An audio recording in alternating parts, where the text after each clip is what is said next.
right, and we are live. So, Panthers versus Cowboys. Huge game for both of us. Both of us only have two wins on the season. Cowboys are 2-1, thanks to that tie to the Packers. And the Panthers are 2-3. So, it's a huge game for both of us. Let me just readjust this a little bit. There we go. So, we're both only have two wins, both coming off of big wins for both of us. Obviously, like I said, the Cowboys completely dominated the Jets. Jets ended up losing this morning. Awful game. 13-11, terrible game. The Panthers defeat the Dolphins, which is not really saying that much, but it's a lot for us. It's a lot for us. So, right now, do I expect the Panthers to win? No. Did I pick them to win? Yes, because I want us to win. But I'm not very confident. But I'm hopeful that we can. My thing is that the Cowboys have the best offense in the league right now, and I hope we can corral the rest of their passing game. If we're able to stop the run, especially if we're able to stop Javonte Williams, then I feel a little bit better. But I'm a little concerned because even though, yes, we dominated the Dolphins' offensive line, it's not really saying much. So, yeah, we held them to 16 rushing yards. But like I said, I don't think that's going to be the case this game. But I'm cautiously optimistic. I want us to do well.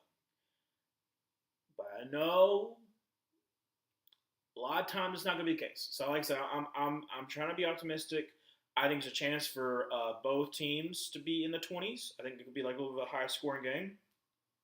Because on the flip side of that, I just talked about the fact that the Cowboys offense is the best one in the league. Our defense has been doing decently outside of the Patriots game has been doing pretty good, and the Jaguars game, but we've been doing pretty good.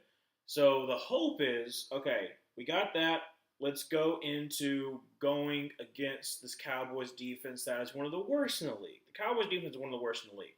So if we're actually able to move the ball, and it looks like the stadium is pretty filled up, but then again, it's probably with a lot of Cowboys fans because Cowboys fans travel well.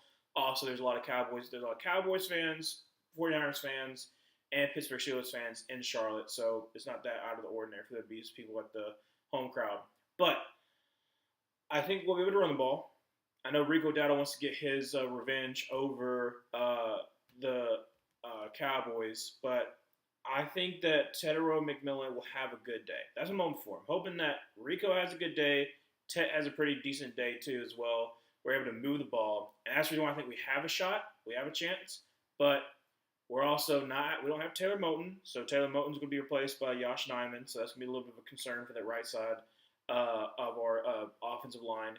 And like I said, we don't have Chuba, but we have Rico Dowdle. But like I said, if Rico Dowdle gets banged up a little bit, then I'm very concerned because I don't really like – I like Etienne. He's only a rookie. So I don't have the most faith in him, and then also DJ Dallas. Don't feel super confident with them. But like I said, I want to be optimistic. But let's see what happens. So the Cowboys get the ball first. Kickoff's underway, and it's going to be nice. We're going up to the 1 yard line, to the 5 to 10, 15, up to the 20, up to about the 25-yard line before he goes out of bounds. So first down 10, about the 26, 27-yard line for the Dallas Cowboys.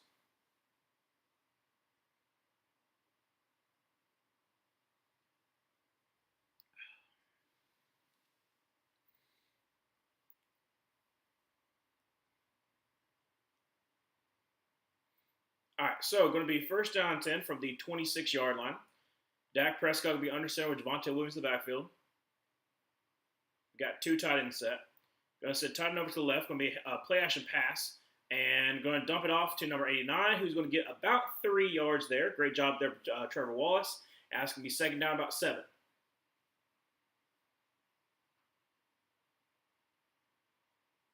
I said, Tyler Booker is not out there, so T.J. Bass will be the right tackle. And obviously, CeeDee Lamb's not out there, obviously, too. So that's huge. But the fact that they rank number one total offense and last in total defense, a little concerning for this Cowboys team. Understand we're two tight ends to the right.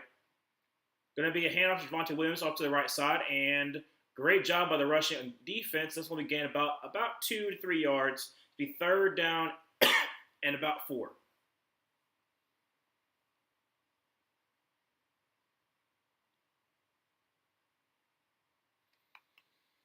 All right, third down about 4. Come on, defense, get a stop right here. Shotgun formation with Javonte Williams to his right. From the 31.5-yard line, going to send Tolbert in motion over to the left. Making trips to the left. Dak drop back to pass, and he's going to throw it to the left side, and great job there. Christian Brosboom is there. It was a bad pass, but great job of Christian Brosboom for being there. So 4th and 5, they got to punt this ball away. 13:30 left to go in the first quarter. All right, good. I'm glad. I'm happy. I was not happy last night with Auburn. Punt is away, and should be a decent return. Actually, no, it's going to just fall there at about the 25. Well, it rolls up to about the 24-yard line. So it'll be first down 10 at the 24-yard line for the Panthers when we come back. Also, I'm absolutely loving the unis. It's like the color rush, like this kind of blue with the black helmets. Love it. So far, we're 2-0 at home, so hopefully that continues, but who knows. All right. So it looks like we're going to have 2 tight ends set. Bryce Young going to be under center with Rico Dowdle in the backfield. 2 tight ends to his left.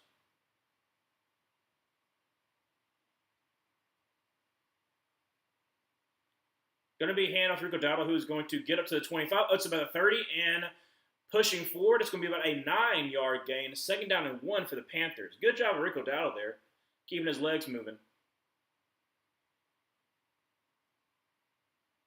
Like I said, I want us to lean on the run game because, like I said, I really don't think the Cowboys can stop us. And if that's the case, we can do some play action passes off of it, and really take a chunk out of this defense. We'll be 3 tight ends set under center. Going to be a play action pass once again. Bryce Young steps in the pocket, throws across the middle. That's caught up to about the 45-yard line of the Cowboys. That's going to be Mitchell Evans for the first down. Okay, good. 12:25 to go in the first quarter, and we're already on the Cowboys side of the field. Also, great block, but I think it's James Mitchell at this point. Yeah, James Mitchell, great block here, and also great adjustment as well. Who I think, who is that? Josh Nijman, great adjustment. Like I said, linebacker came on the blitz, picked it up very nicely. Like I said, very nice gain. Up to the 46-yard line of the Dallas Cowboys, under center once again. And going to send Tedero McMillan into motion. Going to be a handoff to Rico Dowdle, who's going to try the middle up to the 40. Up to about the 35, down by the 34-yard line. It's another first down for Carolina. Let's freaking go, dude. Oh, my goodness. I'm getting hyped. I'm getting hyped. Trying to get too hyped. But I'm very happy right now because we're moving the ball. Yes, against the worst defense in the league, but I don't care. We got to stop in the first. We got 3 and out for our defense, so I'm happy. All right.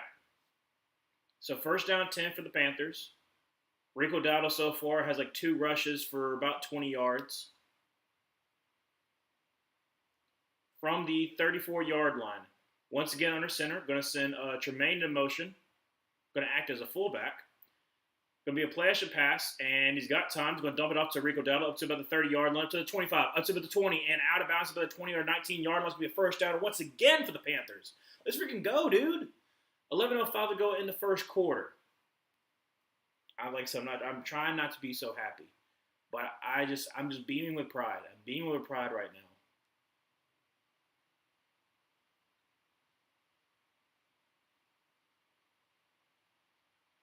All right, so Bryce Young once again under center. Going to be trips to the right. Going to send J.C. Horn in motion over to the left. Going to be a toss play, and it's going to have a lot of room up to the 15. And, he got tripped up. Gadgummit. Down by the 12. Gain of 9, second down to 1. Rico Dowdle had a lot of room, though. He had a lot of room. But right now, it's going to be second down to 1 at about the, 17-yard line? About it's like the 17-yard line.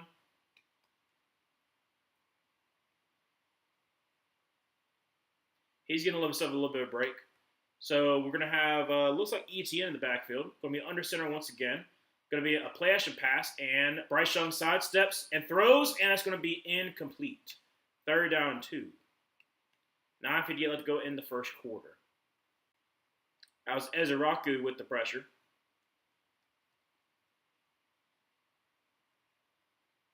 Let's see here. Oh, he was wide open. Oh, man, Leggett was wide open. Dadgum. If the pressure wasn't there, it would have been a wide open touchdown. Trayvon Diggs would look in the backfield. So, going to be shotgun formation. Going to have DJ Dallas to his left. 3rd down and 2. Going to send Hunter Renfrow in motion over to the right. And going to be a handoff to DJ Dallas, who is going to not. You're not going to get anything. 4th and 2. Bro. Yeah, we'll go for it. Let's go for it. Might as well. I like it. I like going for it.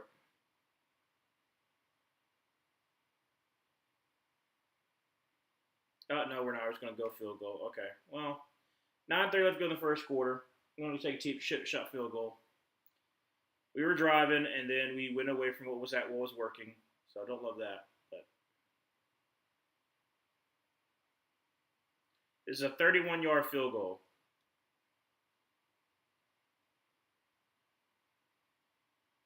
Kick is up and kick is good. So it is going to be 3-0. 9:08 left to go in the first quarter. But we're looking positive. Like I said, don't love the fact that we kind of went away from what was working, but, it's fun. I don't mind the play action pass, but I don't love the 3rd down call.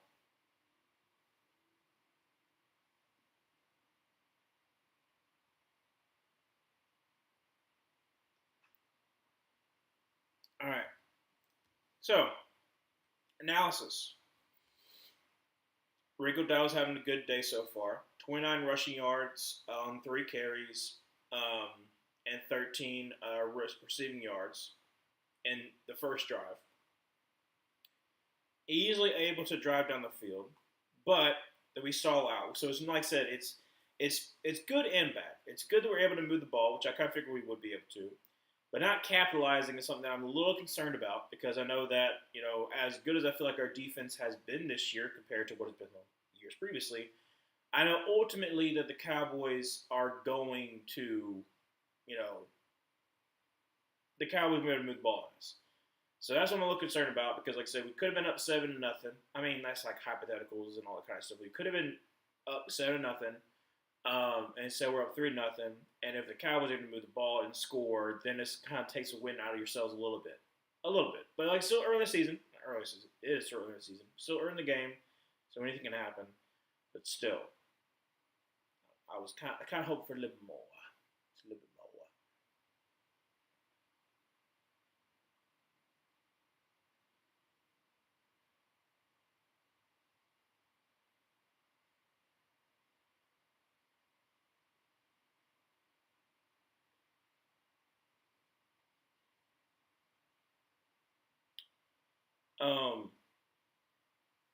What I was doing before starting the stream was kind of going through last night's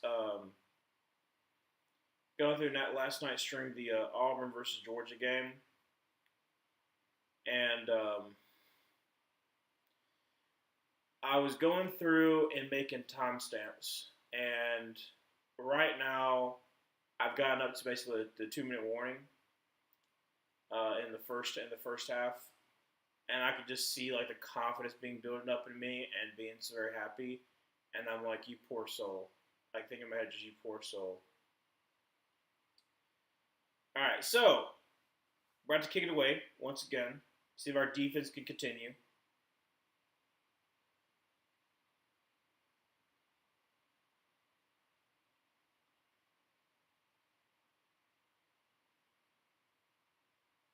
Ryan Fitzgerald, our undrafted free agent kicker from Florida State, on to kick his ball away.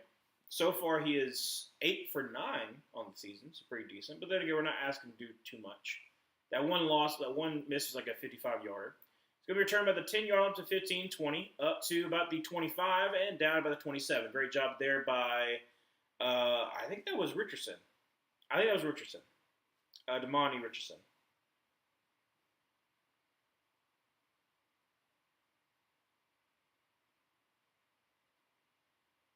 Talking about the O line shuffling because you had like a lot of people who've been missing.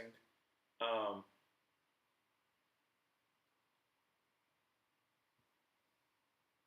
so 9:04 left to go in the first quarter.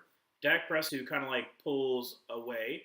It's going to be about like a 4 yard gain though. So it's still a great move by Javonte Williams, and it's going to be about a 4 yard gain. Second down 6 for the Cowboys.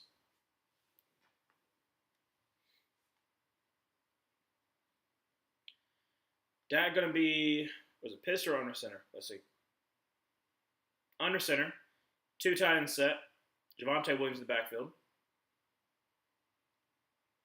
Going to send time motion over to the right. Going to be a handoff to Javonte Williams, and we're all over. Let's freaking go, dude. It's going to be like a 1 yard loss. Third down, about 7. Sean Robinson, dude. Let's freaking go. Let's freaking go, dude. Third down 6, man. Come on. Get a stop. Get a stop.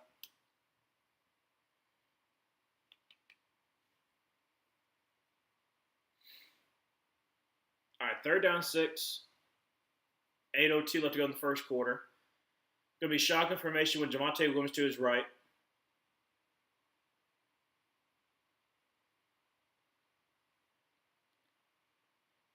From the 31, drops back a pass, gets some pressure, and is going to throw up to the left side. And unfortunately, that's going to be a catch by George Pickens. That was Shaw Smith-Wade who was in the coverage. So first down and 10 for the Cowboys.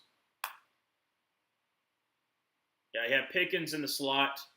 He beat Shaw Smith-Wade. It was a nice comeback route. All right, so first down and 10 from the 42-yard line. No, from the 43. Going to be under center. Going to be a play action pass, and is going to throw it, and that's going to be caught up to Flournoy up to the 45-yard line. First down 10 once again for the Dallas Cowboys.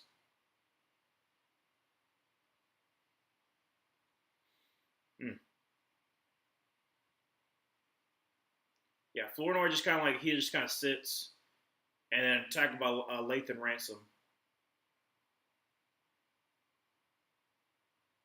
So from the 44-yard line, under center, going to send Tolbert in motion over to the left. And going to be a handoff to Javonte Williams, who is going to get up to the 40. And great hit there by Nick Cross. So it's going to be about a 4-yard gain, second down 6.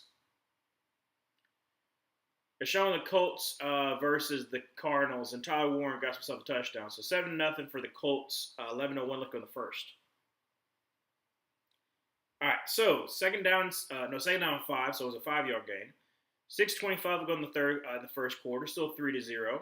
Shotgun formation with Javonte Williams to his right. Dak Prescott is going to send, looks like tight end in to help block, and drop back to pass. Has got time, throws to the left, and it's going to be a great catch by George Pickens to 25. Hurdles a man, and down to about the 8-yard line. Dadgummit. George Pickens, who was covered up by, I don't know who it was, but almost got a pick. But dadgum. Was it Nick Cross that got hurdled? I think it was. Where's the flag? What's the flag?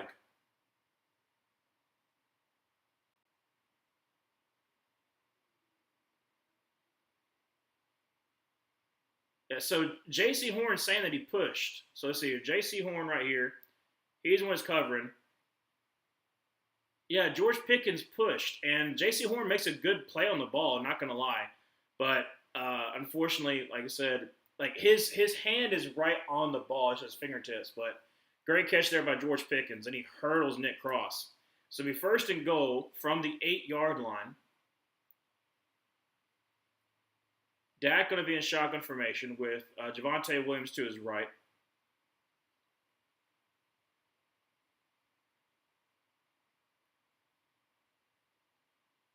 Going to be handoff. That's going to be wrapped up at about the 5 or 6 yard line. Gained about 2.5 yards. There's some pushing and shoving going on between Mooring and the guard. So it'll be second and goal from about the 5-yard line.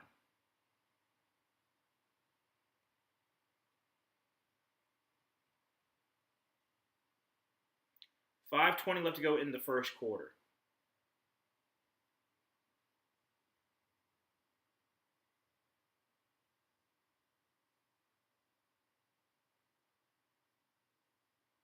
Dak Prescott going to be under center. Going to send tight end in motion over to the left. Going to be a play action pass. And he's getting some pressure. And he's going to have to throw it away. So it's going to be 3rd and goal from the 5. 4:58 left to go in the first quarter. Trevon Marion getting the pressure there. But 3rd and 5. Like basically 3rd and 5. So Panthers, just get a stop. Just get a stop. So all we're asking for. See here how the coverage was looking. Yeah, it's nice pressure by us. Nice pressure by us. So 3rd and goal from the 5. Shotgun formation.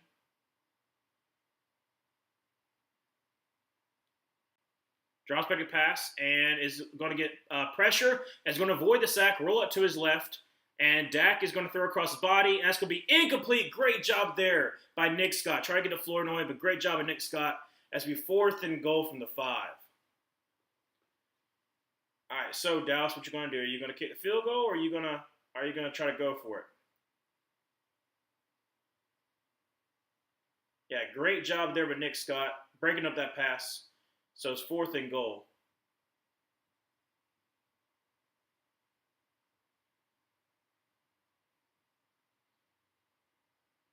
All right, so it's going to be a field goal attempt by Brandon Aubrey. Been perfect so far this season. It's 23-yard field goal attempt. Kick is up, and kick is good right down the middle. So it is 3-3, 4:48 left to go.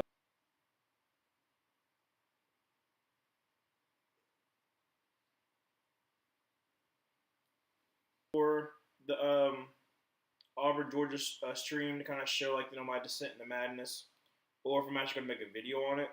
I haven't decided yet. Because I've got almost all the first half. After I get done streaming this game, I'll finish up and I'll post those timestamps.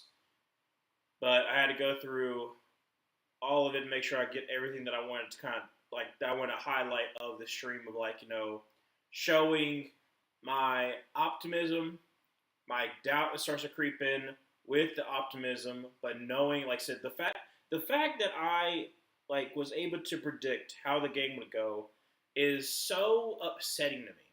It's upsetting to the fact of that we were up 10-0, and I highlighted as well in the timestamps of being able to see hey, we got to make sure that we're up by by 2 scores at halftime, because of the fact that I know they're going to be able to readjust at halftime, and more than likely we're not. But calling that out and knowing that's going to be the case is so frustrating, because I basically have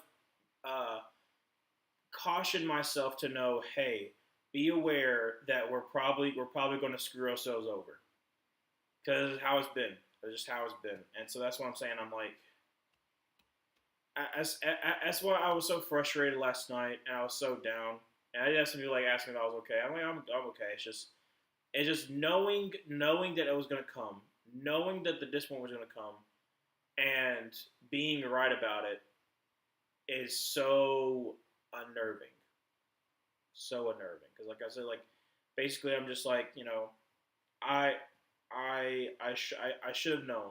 But then I started, and even though I had already said it, I started to buy into a little bit more. I'm like, we're so close. So that's what I'm saying. Is I hate the fact that I was right. All right, so Panther better get the ball back. Brandon Aubrey kickoff.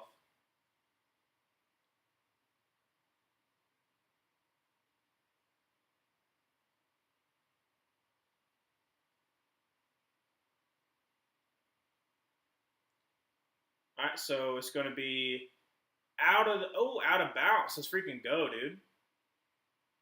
Wait, it didn't go out of bounds? I thought it went out of bounds, but I guess it bounced into the end zone. Let's see here. Oh, barely. It did bounce into the end zone. That was the closest I've ever seen to almost hitting out of bounds. It hit at, oh my gosh, it hit at the perfect spot. Perfectly landed on its face and then bounced back instead of bouncing to the side, which it normally does. So from the 20-yard line, first down 10, pistol formation with Rico Dowdle behind him. Going to be two tight end set. Bryce Young going to be drop back to pass. Is getting some pressure, rolls up to his right, and is on the run up to the 15, up to the 20, up to the 25, and out of bounds to the 28-yard line. 8-yard gain, second down 2. 4:35 left go in the first quarter. All right. I don't mind that. I don't mind that. Like I said, getting some pressure. He rolls out. Jadeveon Clowney's chasing him. All right, second down 2. Bryce Young once again going to be in pistol formation with Rico Dowdle behind him. He's surprised not like a power here.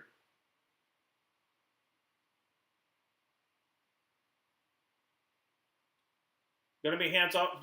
Rico Dowdle up to about the 31-yard line for a first down. All right, so first down 10 for the Panthers.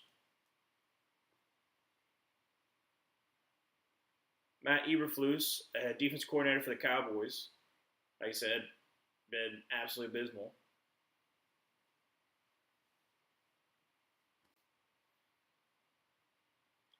All right, so Bryce Young under center. Going to have two tight ends set with Rico Dowdle in the backfield. Going to be a handoff Rico Dowdle, who's going to try the right side and gains about like a yard and a half. So second down about 8.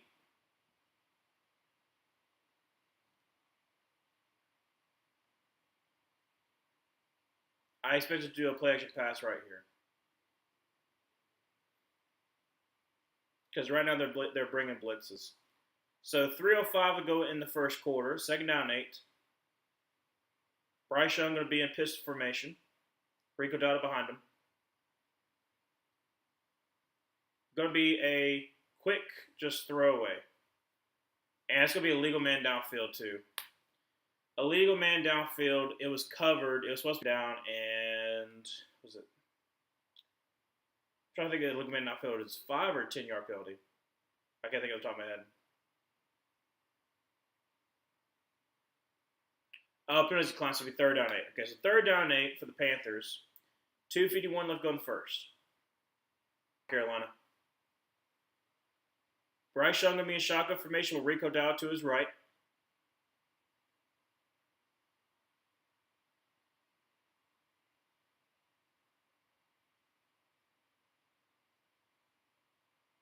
First down.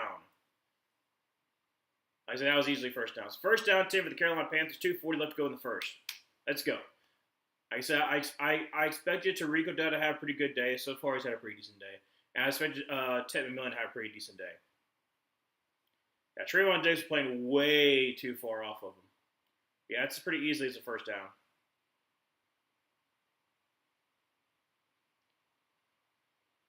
So first down 10 going to be shotgun formation. Going to send Hunter Renfrow in motion over to the right. Drops back a pass. Throws. Let's be. Oh my gosh, it's picked off. It goes right through the hands of Taylor McMillan. It's recovered by Wilson, who is going to go out of bounds. And a flag. Don't know what the flag's on. But 2:03 left to go in the first quarter. It's not really even on Bryce. It just goes right through the hands of Ted McMillan.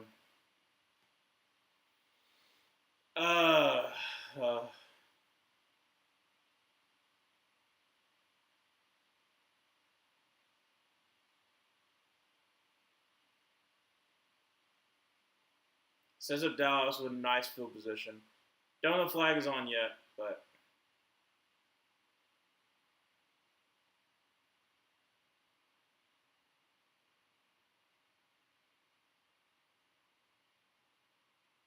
great.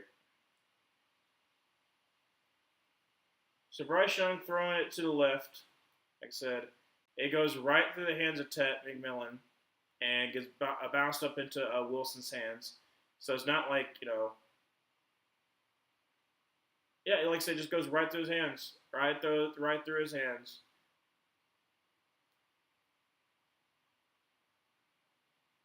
Not even on Bryce.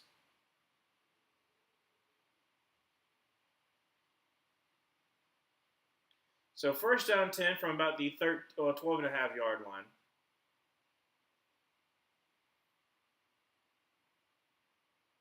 Defense, you got to bail us out here.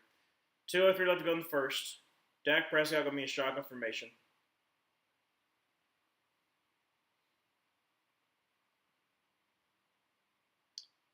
Javonte Williams to his right, trips to the left. I was just talking up tipping mine too. Daggone it. All right, second down 6. 1:40 left to go in the first.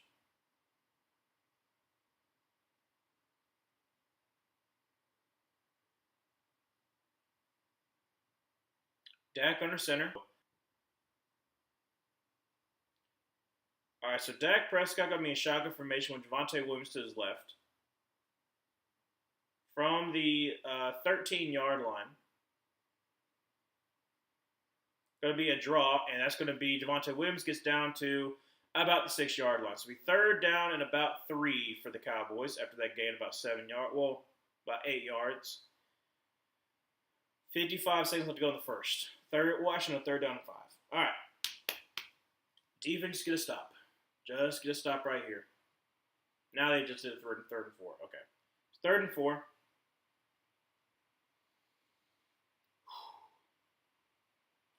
Dallas going to be in shotgun formation. Going to send number 87 to motion. Now motion back out to the left. Drop back to pass. And he's got all the time in the world. Throws. That's going to be caught. And that's going to be short of the line to gain. It's going to be 4th and 1.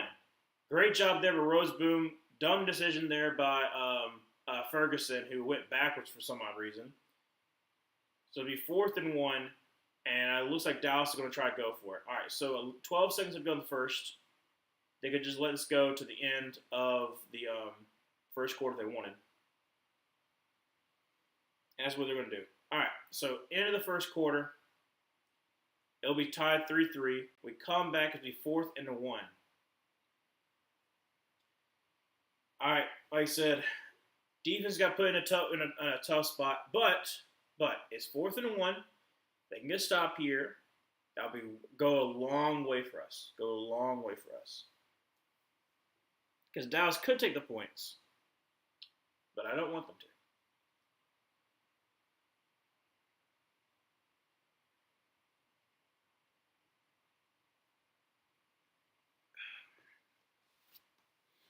Let's see what it's like around the league.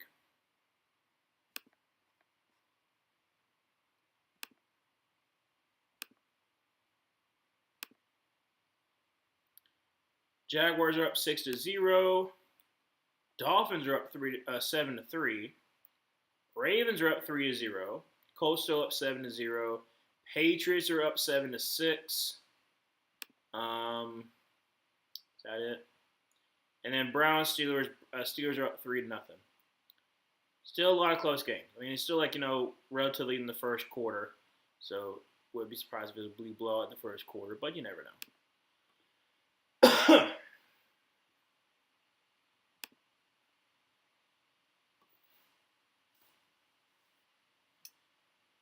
All right. Well,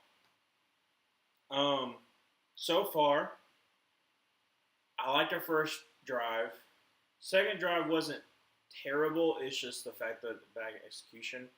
Like I said, throwing it to Ted, and he goes right through his hands. He gets popped up and then gets picked. Not Bryce's fault. That's on Ted's fault. I don't love the fact that on the first shot we went away with what we were doing well. I didn't mind the PA boot. It was just bad execution, almost a touchdown. But the 3rd and 2, didn't love that. I understand trying to give Rico Dowd a little bit of a break, but I didn't love the play call of doing it inside zone right there. On defense, like I said, we're doing a pretty decent job as far as limiting the run game, which I felt pretty good about. But so far, George Pickens has kind of been picking us apart, which is not good. Some of it has been good coverage, some of it has not been, so that's the other thing too. So it's going to be a first. All right, defense. Dak will be under center, goal line formation, 3 tight end set. Going to be a flash pass throws, and the wide open is a tight end in the flat. That's going to be a touchdown to Lipke. Good play. Good play. They sold up for the run. Didn't pay attention to Lipke. And it's be a touchdown by Dallas Cowboys, 9-3.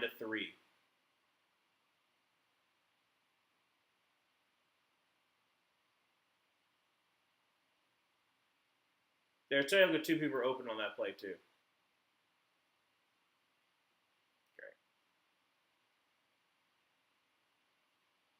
Edge point up and good. So it's going to be 10-3, 14:56 left to go in the second quarter. I don't expect us to go to commercial break because we just came back from commercial break, but I might be wrong. I hate this. I hate when they keep on doing this. You just came back from commercial break, okay? You just came back from it. You did one play and an extra point, and then you decide, all right, going back to commercial break. Why do we do this to ourselves? Why? Makes no sense. It makes no sense why we do that.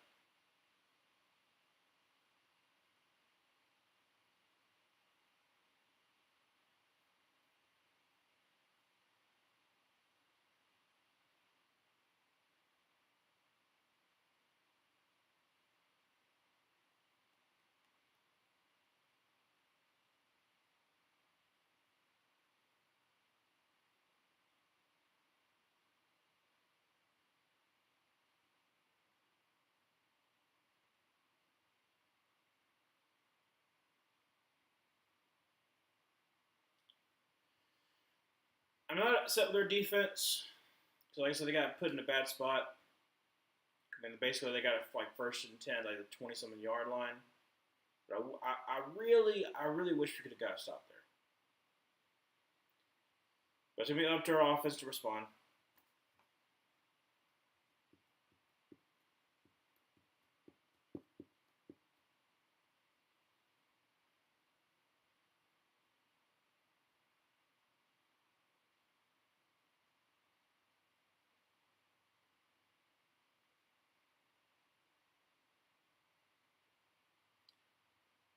They're showing new forward how it's like it's hands free. I don't get why you want to have hands free. I don't know why you want to have hands free. I don't know if I could feel like I could trust it. That's the thing. I don't know if I feel like I trust it. All right, so we're about to be back. Panthers got to respond, down 10-3. Yeah, oh, it was at the 12-yard line, so even closer than what I thought it was. 12-yard line.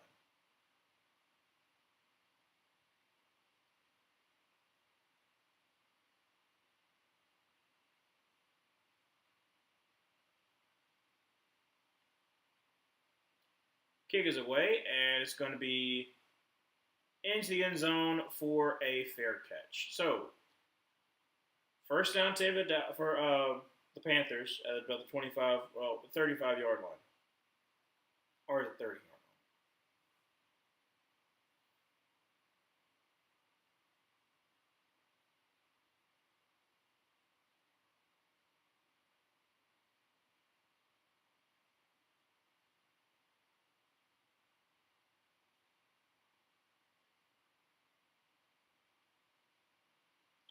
All right, so from the 35-yard line, pistol formation, 2 tight ends to the left.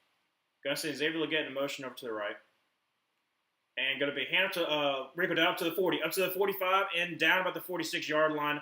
1st and 10 for the Dallas Cowboys. All right, I like that. Like I said, just run the ball. So far, that's been great for us.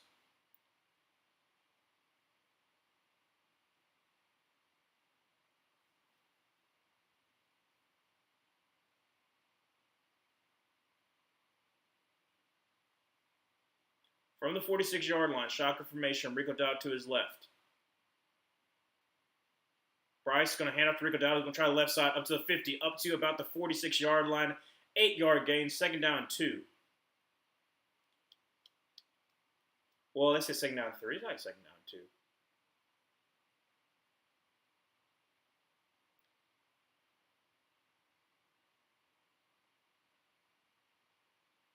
All right, it's 13:55 to go second quarter. Shotgun formation.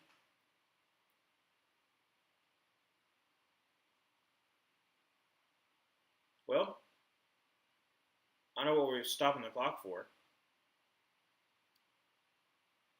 What are we doing? For some reason, the clock has stopped.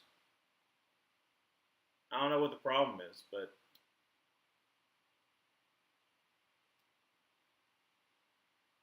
somebody was hurt. Oh, okay, my bad. I didn't know that James was hurt. All right, so that was Shamar James, the rookie out of Florida. He's the one who's going to the medical tent. I wonder if it's like concussion protocol. I wonder if it was that kind of thing. So, it's be second down 3.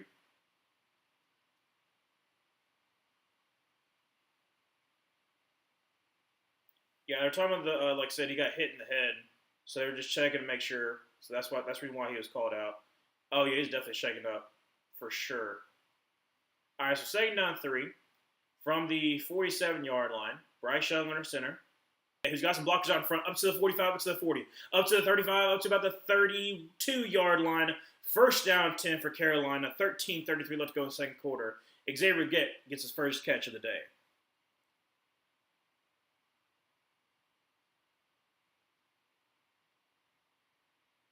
I like the little convoy they just have. It was like the whole entire like left side was just, or really just the whole entire right side is just moving on over, and it's literally just Ezeraku that was right there. So from the 32-yard line, under center. Excuse me. Rico down in the backfield. Play like a 3, 2, 1. Pitch out to the left side. He's got blockers up to the 30, up to the 25, and stumbles at the 20. Just keep on relying on that run game. It's going to be there.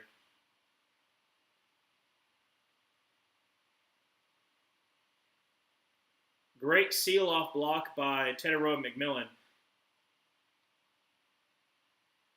Yeah, if Dowd doesn't trip up, that could be a touchdown. So from the 20-yard line, first down 10. I said Tedero McMillan in motion. And going to be a handoff to Rico Dowd. He's going to try the left side, and it's going to get about a yard. Great tackle there by Donovan Wilson. Second down 9. 12 minutes left to go in the second quarter.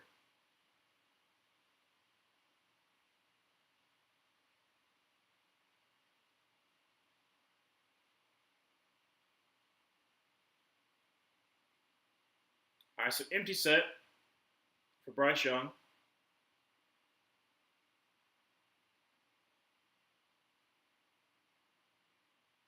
Draws back a pass, and is going to throw off his back foot.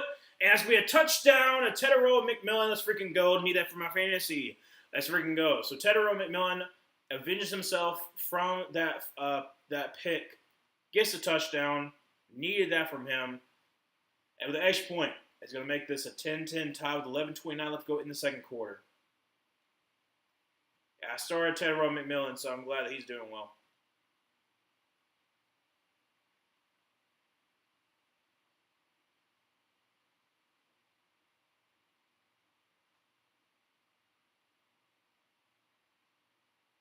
All right, so Ron Fitzgerald up, and it's going to be good. So it is 10-10 tie. Panthers respond. All right, defense.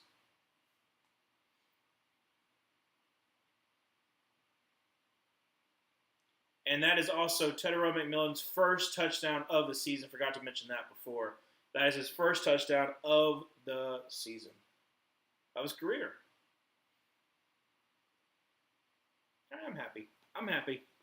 I'm feeling good. I see the rest of the league. Seahawks Jaguars is 3-6 with about like 10:36 to go in the second quarter. Chargers Dolphins is 6-3. Cardinals tied up 7-7. Rams Ravens still 3-0, and Steelers are up 6-0. So not much really has changed. Like I said, there's been like some ties, but that's about it.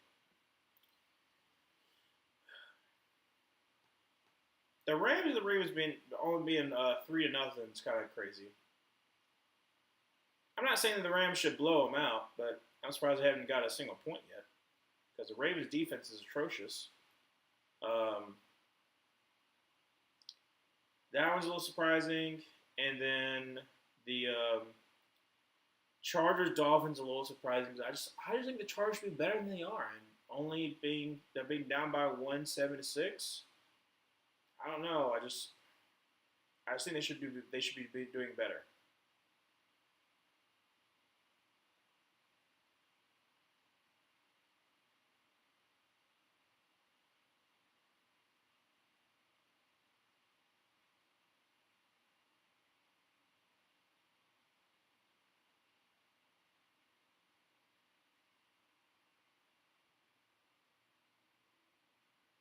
All right, about to be back. Talking about the rest of the games, like I said, I'm not going to be doing the afternoon versus the Falcons. So excited for that.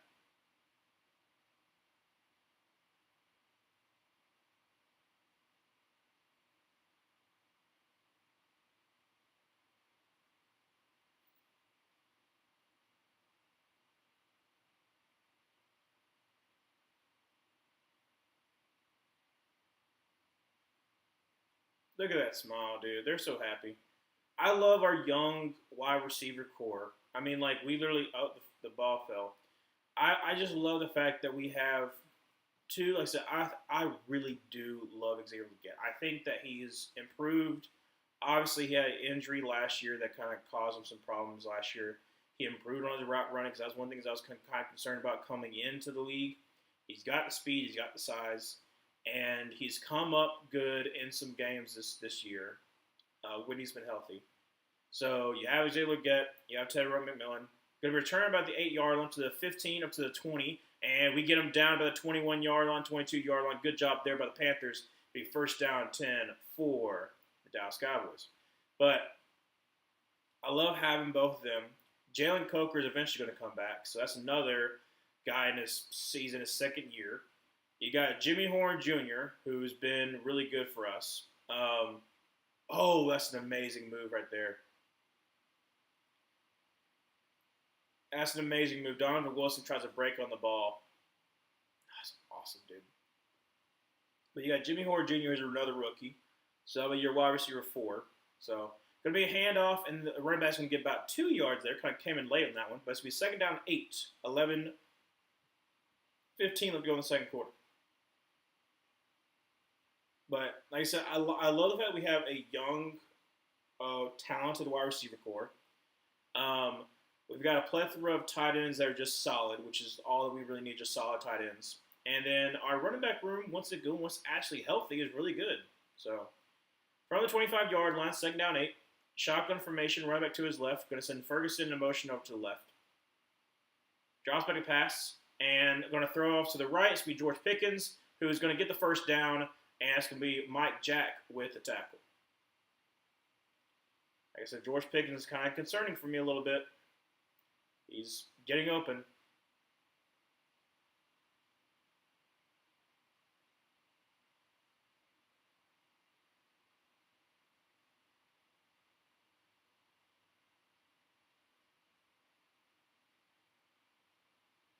It's not really hip drop tackle, but it's pretty staying close. So far, George Pickens has 3 catches for 54 yards.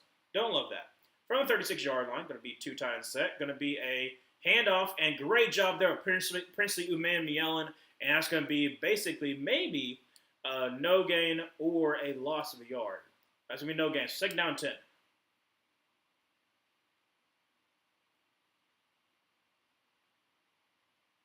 Uman-Mielen just shot, and then just like I say, he's got that speed. He kind of tracks down the running back, so good on him. So second down 10 from about the 26-yard line. Dak going to be empty set.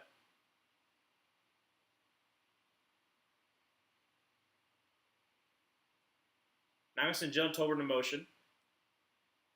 and there was a false start on the offense. 9:28 left to go in the second quarter. Is it on number 23? Okay. So, 33. So we have Javonte Williams. Javonte Williams got called for the false start, so good on him. Thank you so much. Second down and 15. 9:20 left to go in the second quarter. Yep, for sure. Yep, false start. All right, so from the 31-yard line, shotgun formation going to send Ferguson in motion over to the right. Drop back to pass, and he's got plenty of time. I mean, he got bukus of time. I'm going to check it down by the 35-yard line, which I love that by Javon Marion. And it's going to be third down about 11. 8:55 to go second quarter. Come on, defense, just get a stop. Third and 11. We can do this. I don't love the fact that we're not really able to get that much pass rush, which is, like I said, understandable. So that's been one of our problems. And it's still a solid offensive line, even though they're missing some pieces. So I would love to see more interior pressure, though. So third down 11 to the 35-yard line. That's Tolbert in motion. Drops back to pass and is getting some pressure from the left side. Throws across the body, and great job there by J.C. Horn on Ferguson. 4th and 11. Great pass breakup. What? Bro. Are they gonna call a pass interference on that?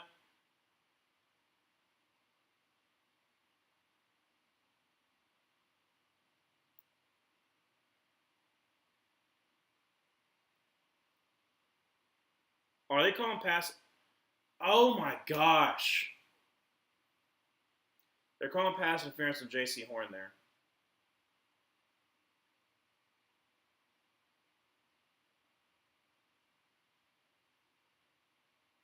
All right, let's see here.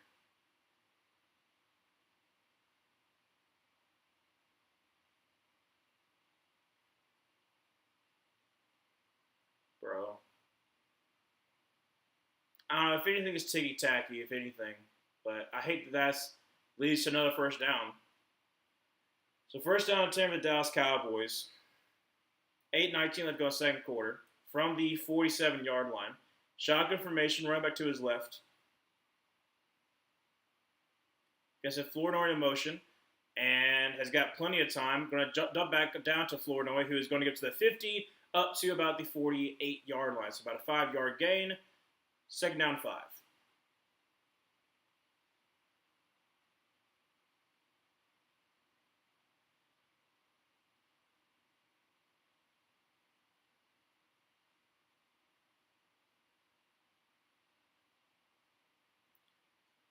All right, shotgun formation with Lipke to his right. Now I'm going to motion, going to be pistol formation with Javonte Williams behind him. Going to be a handoff, Javonte Williams, who's going to get tackled for a loss. Great job there by Derek Brown. Let's freaking go, dude. Third down for the Panthers. Come on, get a stop. Just get a stop. It's third down and 5.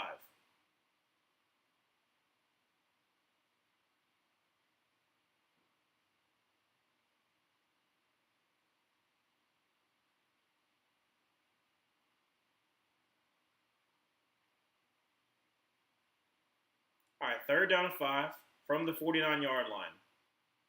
Dak Prescott drops back to pass, and we're bringing some pressure. Throws across the middle. That's to be caught once again, none other than George Pickens on Mike Jackson. First and 10 for the Dallas Cowboys.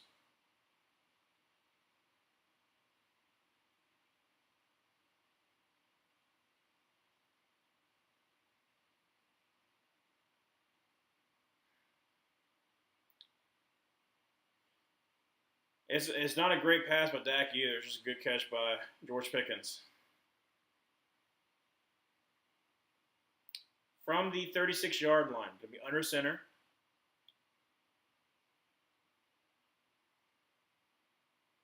Play clock at 3, 2, 1, and that's gonna be delay game. How is that a delay game? Oh well, it's gonna be about a 3-yard loss. I'll take that. So second down 13. Great job there with Mike Jackson finishing up that play. So it'll be second down 13, but I don't know how I don't know how that's not a delay game though.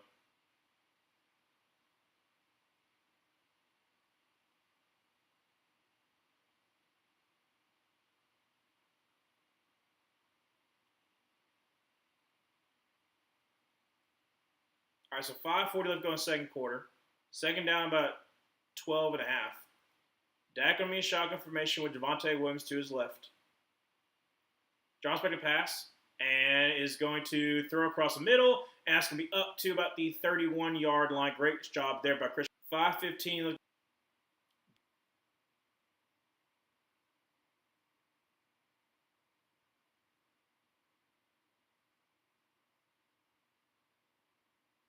Too far for George Pickens. Line up on Mike Jackson. So it'll be 4th down and 4 and a field goal attempt for the Dallas Cowboys.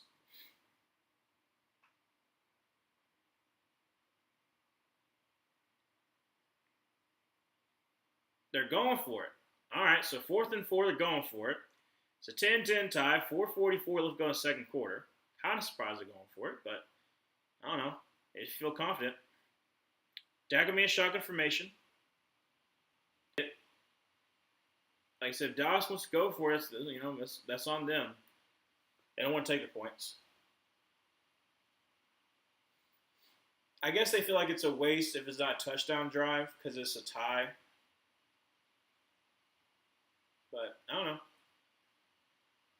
Like I said, if I have an automatic kicker, I'm probably taking the points. But I'm also not coaching the Dallas Cowboys. So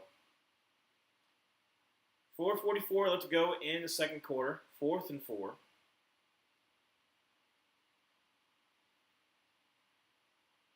Dak so far 12 for 16 for 110 and a touchdown. All right, so Dak will be in shotgun formation with Javonte Williams to his left from I think that was the 30-yard line. Yeah, from the 30-yard line. Got to get to the 26. Dak drops back a pass and he's got plenty of time. Steps in the pocket, throws to the left side. I mean, wide open is Mike Jackson, but there is a flag. There is a flag, and I wonder if it's offensive pass interference. Please tell me it's offensive pass interference. Please tell me it's offensive pass interference. Please.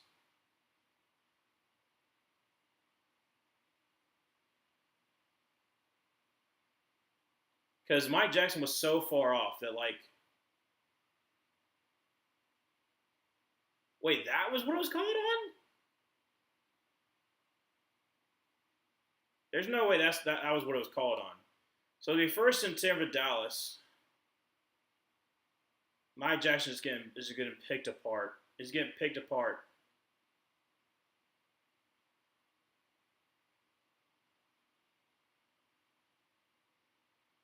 So from the 22-yard line, 2 tight ends to the left. Dak under center.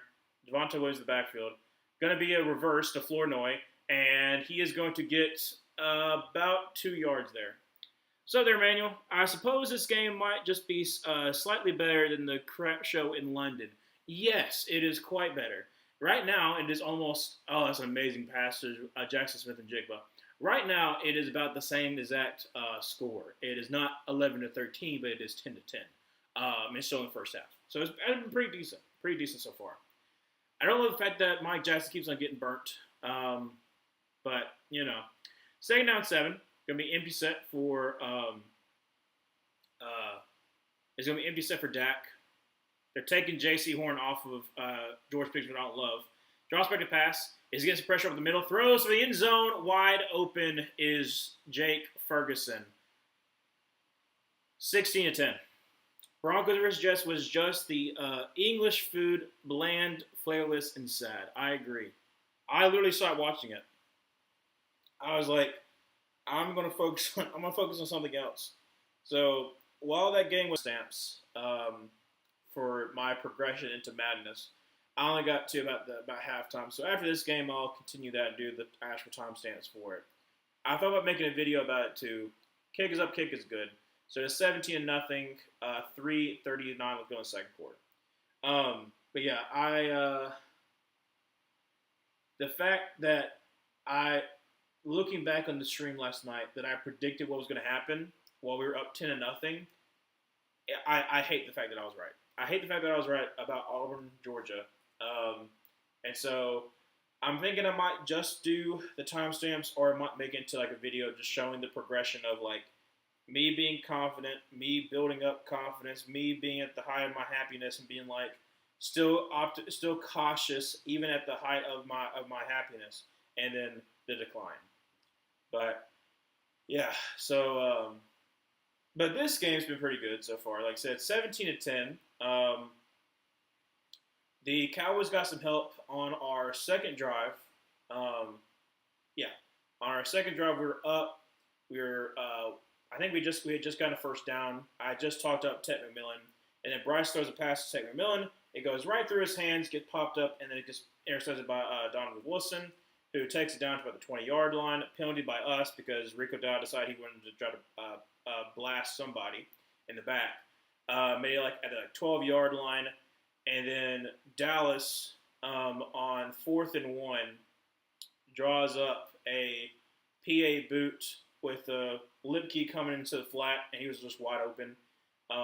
So I don't love that. I don't love that Lipke was wide open. I don't love that Ferguson was kind of wide open because he kind of just snuck past Trevor Wallace. Don't love that, but, it is what it is. What's up with the background change? It looks good, adds more character. I just moved to the couch. Like, normally, I can show you. Normally, I would be sitting right there, like in the recliner. But now I just, now I just did this. Mainly because the fact that if I want to move about, it makes it a little bit easier, especially if I get excited, or if I need to go bathroom, it makes it a little bit easier. But yeah, so I kind of like sat back here. I'm behind a little bit. I get to keep the my computer right here, so I can be able to still see the messages, but it's not like right here on my or something like written down. I could have that here. So I thought about doing that, and so I did that for this past stream, Georgia versus Auburn, and I kind of liked it. So, like I said, I do feel like it kind of opens things up a little bit. So, after that touchdown, it is 17-10. Panthers got to respond. Going to be returned at about the 5-yard line, up to the 10, to the 15, up to the 20, up to the 25, up to the 30, up to about the 35-yard lines. We DJ Dallas. Great job returning there. 3:34, let's go to the second quarter. All 3 timeouts for the Panthers.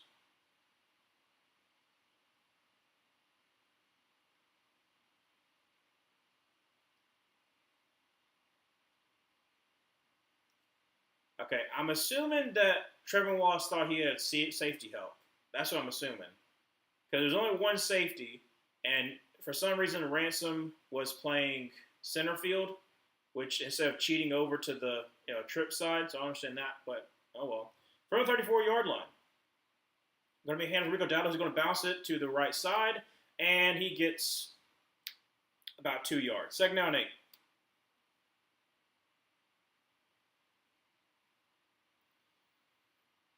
So far, Rico Dowd's been pretty good. Like I said, he's got about like 8 yards a pop pretty much every single time he runs the ball. So I say he's having a pretty good day. Has a reception for like 13 yards or so.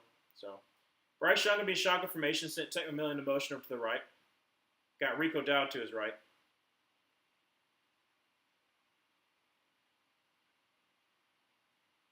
Drops back to pass. And steps in the pocket, throws to the left side, and oh man, him and Xavier Legette were not on the same page, but he was held up, so I believe it's going to be a holding on Diggs because, like I said, I feel like that's the spot he was throwing to, and then he got held up. So I think it's a pass interference or a hold. Let's see. We're taking a long time to decide what this penalty is.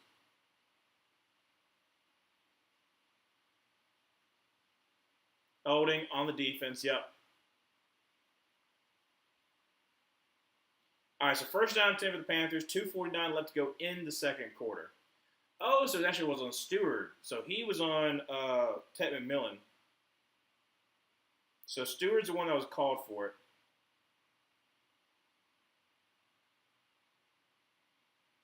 But no, it was definitely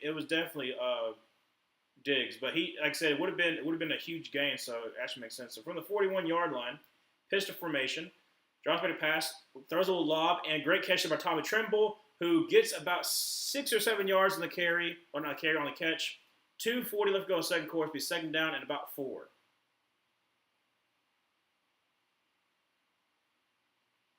Bryce Young, 6 for 9, 82 yards, a touchdown, and that interception that really, like I said, really wasn't on him. So I'm not going to really blame him for that. But going to be under center once again. Rico down the backfield. Almost got an offsides there. Going to send Xavier Leggett into motion over to the right. Going to be a handoff to Rico Dowd. He's going to bounce into the inside and going to get the first down. Great job there. 4-yard gain. First down 10. Looks like Kenny Clark's asking for a hold, but I don't think he's going to get it. So 2-minute warning. First down 10. We come back for the Panthers. They are driving. So, like I said, like I said, a lot of the stuff that I've said so far has been coming true. I'm very concerned with George Pickens. I don't know why we're not trying to get J.C. Horn on him at all times, because granted, the big play that George Pickens did have was on J.C. Horn. At the same time, J.C. Horn was in position, like his hand almost deflected the ball. Like his fingertips were right here, and then George Pickens is able to grab it, and then, like I said, it's still good coverage, and then he just literally hops over Nick Cross like he's a hurdle. So, like I said, I don't know why we're not putting J.C. Horn on him at all times, because I feel like that's the main. I feel like that's the main weapon that they have. Like Ferguson, that was nothing too. The pass interference they called on J.C. Horn against Ferguson down, I called it, and so I don't like I said. But you had that, and then on offense, what we've been doing so far is running down their throat, which I feel like we could do, and we're showing that we can do so. And then we've been able to, we've been able to throw a little bit, but we're not really stretching it out too much because we have so much success running the ball. So that's what I'm okay with. I didn't like the fact that on the first drive, and I said it before, on the first drive when we were driving, running the ball, we give Rico Dowd a break, which is fine. After that 8-yard gain, it's like second down 2 at like the 12-yard line. And then we try to do a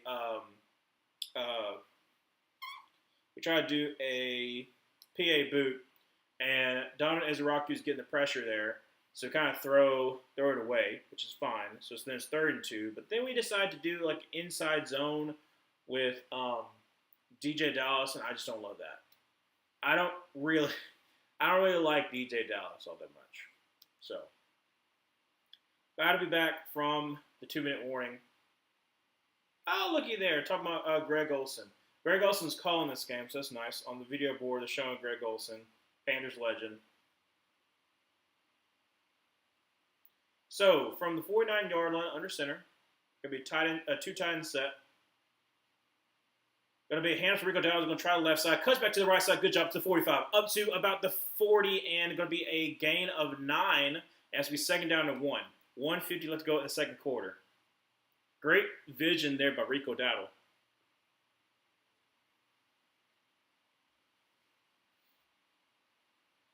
Once again, we under center. Going to be 2 tight end set.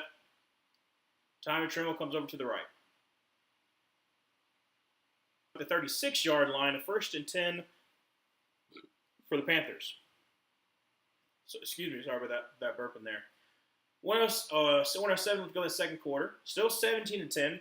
The Cowboys are up, but the Panthers are driving. We got all 3 timeouts, so we can just take our time here. 55 seconds.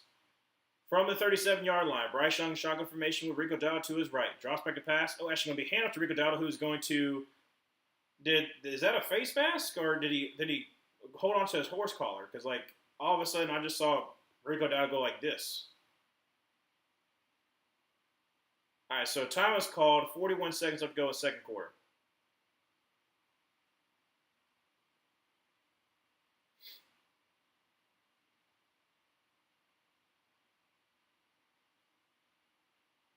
Yeah, I'm kind of surprised they didn't call a penalty there. Let me check and see what. the rest of the league is at. Well, all right, commercial break. Like I said, Seahawks are up 10-7, 10-6 after that long touchdown. Chargers, Dolphins still only 9-10. Rams, Ravens 3-3. Cardinals, Colts. Colts are up 14-7, and the Patriots and the Saints 14-13. They're making it really close.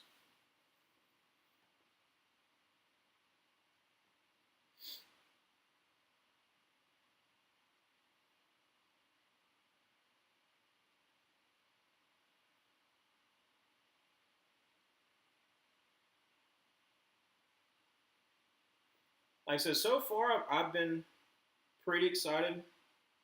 But besides that, I like what we're doing. We're staying in the game. That's all I'm asking for. As long as we have a chance going to the fourth quarter, what I've seen from this team in the fourth quarter, I feel pretty good. I feel pretty good. But as long as we can keep it close in the fourth quarter, I feel pretty good about this team, especially being at home.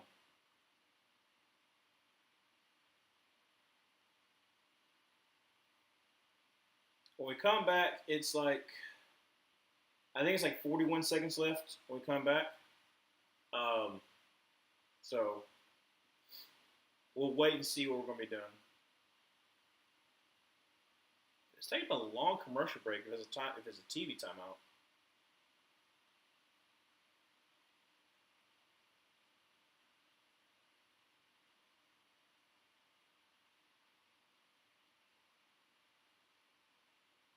Like I literally don't know why we're taking so long.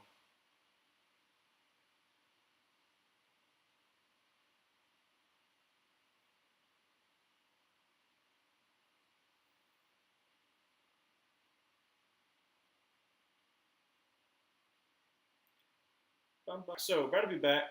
Like I said, 17-10. Panthers are driving though. So as long as we're able to, score somewhat on this drive, obviously love a touchdown, but if it's a field goal, it's still fine. So we'll still have two timeouts, 44 seconds left, second down 9. From the 36-yard line, Bryce Young going to be in shotgun formation with Rico Dowd to his left.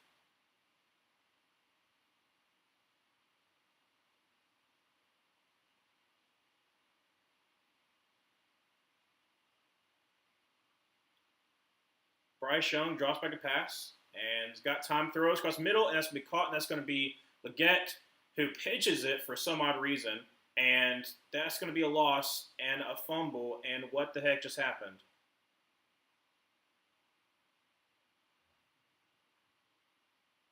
I Leggett recovered the fumble. I think it's an illegal forward pass. Yeah, it's like I said, it's a legal forward pass. So regardless, it's a flag right there. I don't even know what that was. I don't. I really don't. Uh, Leggett, I'm trying to defend you, Leggett. I love the fact that you fell on the fumble, so thank you for doing that. But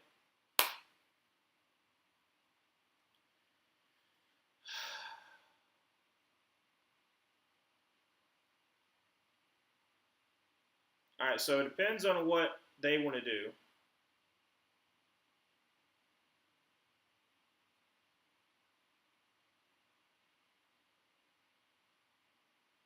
They're saying it was a legal forward pass. So what do you mean?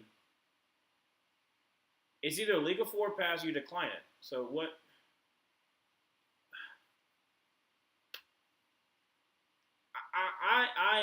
I can't explain that. I can't explain that at all. But it's 3rd and 18 now,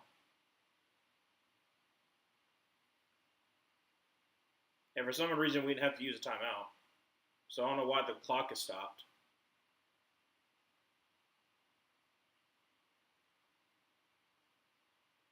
I honestly cannot explain this. I honestly don't know because like it's obviously an illegal forward pass. That's what it should be. It was backwards. It looked forwards. Maybe it's just camera angle. I guess.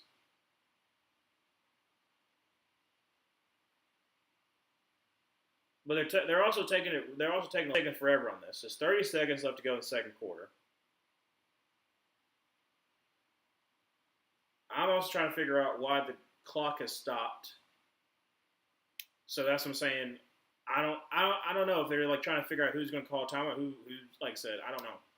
Honestly, I have no idea.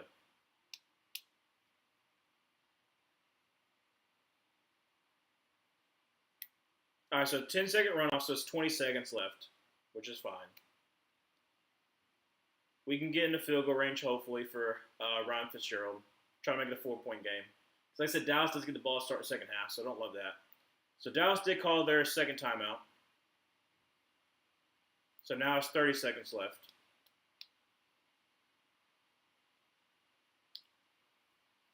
Yeah, I don't know. I said, I don't know why it took forever. Also, hold on a second. Why in the world does Brian Schottenheimer have a pencil, a pen, and a highlighter all stuck up into his cap? He's got, like I said, he's got a lead pencil, he's got a pen, and he's got a highlighter.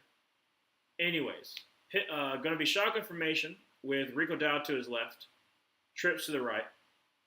Bryce Young drops back to pass and is going to throw, and that's going to be caught up to about the 37-yard line by Tommy Tremble. And the last timeout for the Dallas Cowboys is called. 25 seconds left to go in the second quarter.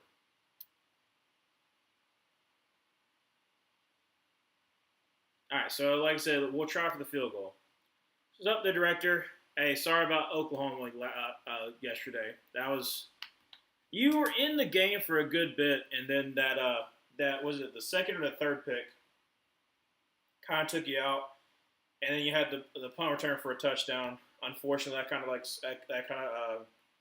ended Oklahoma for you. But at the same time, your season not over. You just got to go 3-2 with the ranked opponents you have to go against. If you're 9-3, I think that Oklahoma has a shot of still making the playoffs. It'll be close, but I think you still have a shot. So this right here is a 55-yard field goal attempt. He's already missed a 55-yard field goal attempt. It's the only field goal that he's missed, Ryan Fitzgerald. From the right hash. Kick is up, and kick is... he made it in! Let's freaking go. He barely made it in, but he did make it in. Ryan Fitzgerald is going to be 9 for 10 so far this season. 17-13 with 20 seconds left to go in the first half. I was concerned it was spinning. I thought it was going to go out to the right, but it stayed. I feel good. Yeah, Bryce even had it, like I said. It was a dumb play. It was a dumb play to kind of set us back. We were able to get back in field goal range, make it to a 4-point game. Dallas has no timeout, so I feel confident enough that they won't be able to score before halftime. They do get the ball start second half, which is not really great, but we've been able to limit the run game and make them kind of one-dimensional. But the only problem is that we can't stop George Pickens. Well, Mike Jackson can't stop George Pickens, so yeah, that's the concern that I'm at. It's a concern that I'm at. But I'm okay. I'm good. I'm feeling good. Like I said, 17-13. As long as we stay into the game, going into the fourth quarter, I feel pretty good because, like I said, we're at home. We're a fourth quarter team. We have been all season, so I'm feeling good. I'm feeling good. So Ryan Fitzgerald on to boot this ball away.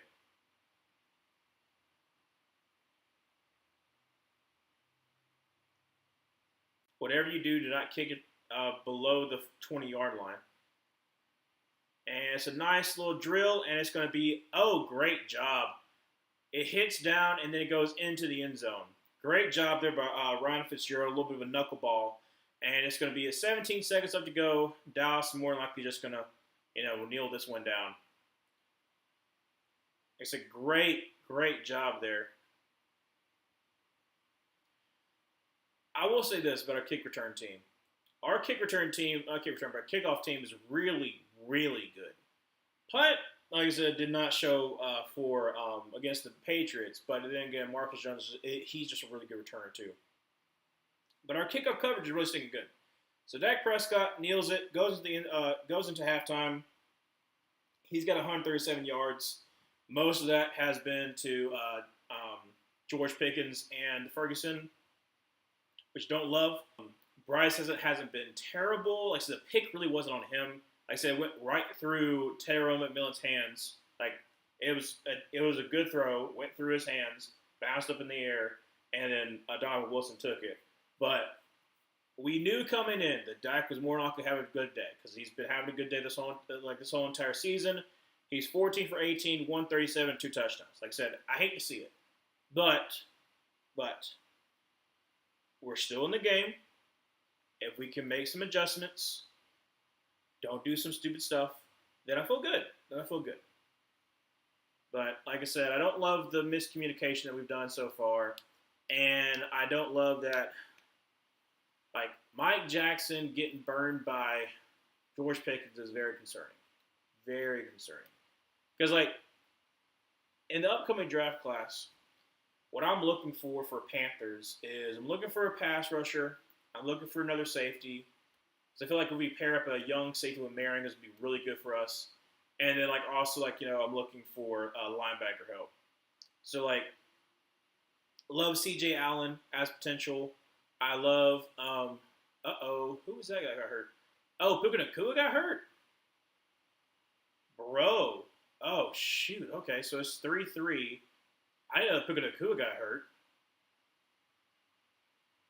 Dang gum. Okay, well, that's the reason why I was 3-3. I was wondering because I was like, why is this such a low-scoring game? But they're showing it again. Like I said, amazing pass with Sam Darnold to JSN, who's absolutely burning. I think it was Greg Newsom who was burning. But great job there by the Seattle Seahawks. I think I picked them to win against the Jaguars. Bro. And then Traveris Ward got hit by his own teammate. That's crazy. That's crazy that in warm-ups that you literally injure your teammate. That's crazy. But it's 14-10. Colts are over the Cardinals. I think I picked the Colts as well. But the Chargers and Dolphins, I'm surprised by that one. I want to see what exactly happened because the fact that the Chargers. It's a long touchdown run by Devon Achane. Okay, so long touchdown run by Devon Achane, and they just keep on having to kick field goals. So I don't know. I'm hoping that the Chargers can win. I don't want them to go free fall because that would be disappointing. I also love the fact that the Saints are almost beating the Patriots, which is hilarious. Like I said, technically beat them right now. It's 16-14, but I'm thinking. Except for our game, the Panthers. Oh, they're showing the crappy game. Showing the Broncos versus Jets. I watched most of the game, and then by the fourth quarter, I was just done. I could not keep watching that. I was like, this is abysmal. This is abysmal. But like I said, Panthers versus Cowboys. I'm hoping that we can be able to continue to run the ball. I'm hoping that we can, oh my goodness, they're 7-1 on the road for the Panthers all time. That's crazy. The Cowboys are 7-1 against the Panthers on the road. Like I said, they're showing right now George Pickens. Like I said, he's cooking up. He cooked up Shaw Smith-Wade. He's cooking up Mike Jackson. Technically on this play he did, but it's also really good coverage by J.C. Horn. So I'm not totally mad at J.C. because like I said, it's still really good coverage. But I just hate the fact that we're getting absolutely just dismantled in the secondary, and so that's why I'm looking for more secondary help and a pass rush because we have gotten some pressure sometimes, but for the most part, it's not as much pressure as we desperately need. So that's what I'm kind of concerned about is there's a problem coming into the season where we have young, developing pass rushers, so we don't have a dominating force. And when you're going against, like I said, Ty Guyton, an amazing tackle. I don't love Terrence Steele, but like I said, he is okay.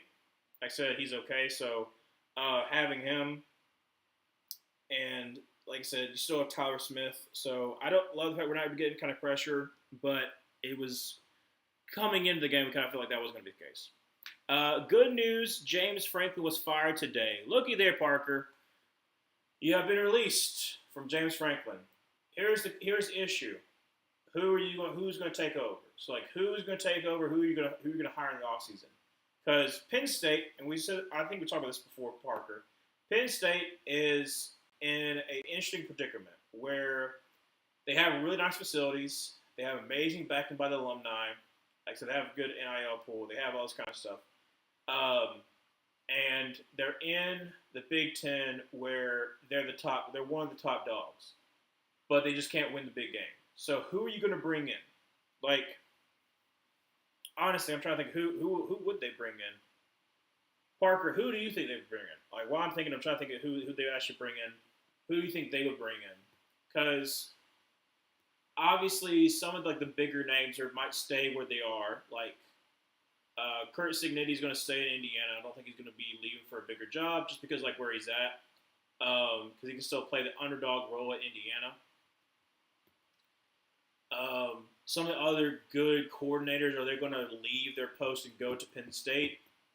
Maybe. Like, what's his name? The offense coordinator for Oregon, potentially. He's like a head coaching candidate. Some of the other guys I'm really thinking of are like a more like SEC guys. So they're probably going to try to stay in the SEC than go to Penn State. Because right now I'm thinking like for Auburn. Because I went through it last night with the Georgia game. I am this close to being done with you. I'm pretty much done with you. Because it's the same song and dance every single time. It's we just find ways to lose. And yes, we find ways to lose. But you know why? It's mainly because of the fact that we can't adjust in the second half. So, like I said, I think Hugh's going to be gone.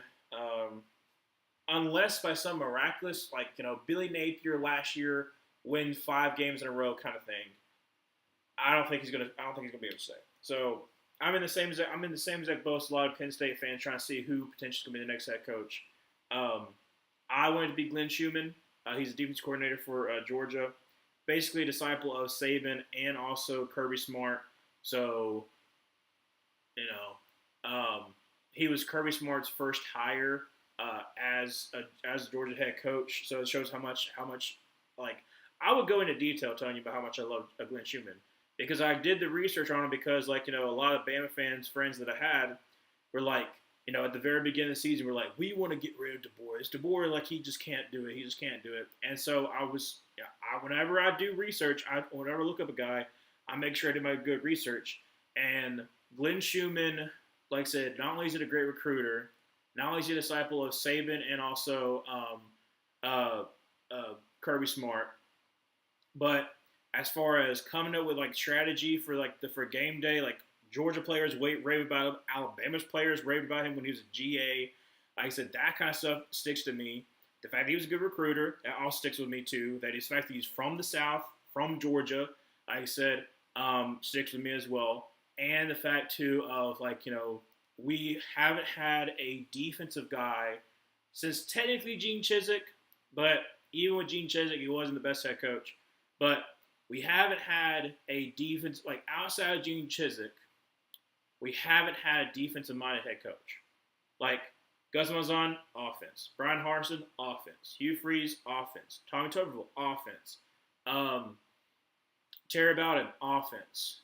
Pat Dye, offense. So, you know what I'm saying? Like I said, it would be a nice identity shift to be able to have. And when two of the best head coaches in recent SEC memory, with Saban and Kirby Smart, are defensive head coaches. Just saying. So, another one, like I said, I think that could potentially move is Brian Hartline if he wants to go to a head coaching opportunity. But he's probably going to stay for another year. If I am him, I'm staying one more year with Jeremiah Smith, and then you can leave. And then you can go to a head coaching job. Because, like I said, you're Brian Hartline. You're in no kind of rush to try to go for a head coaching job because you got one of the best ever prospects that we've ever seen in our lives, and Jeremiah Smith. He's up there with Jamar Chase. But one of the best prospects we've seen from a wide receiver. You have him for a whole nother year.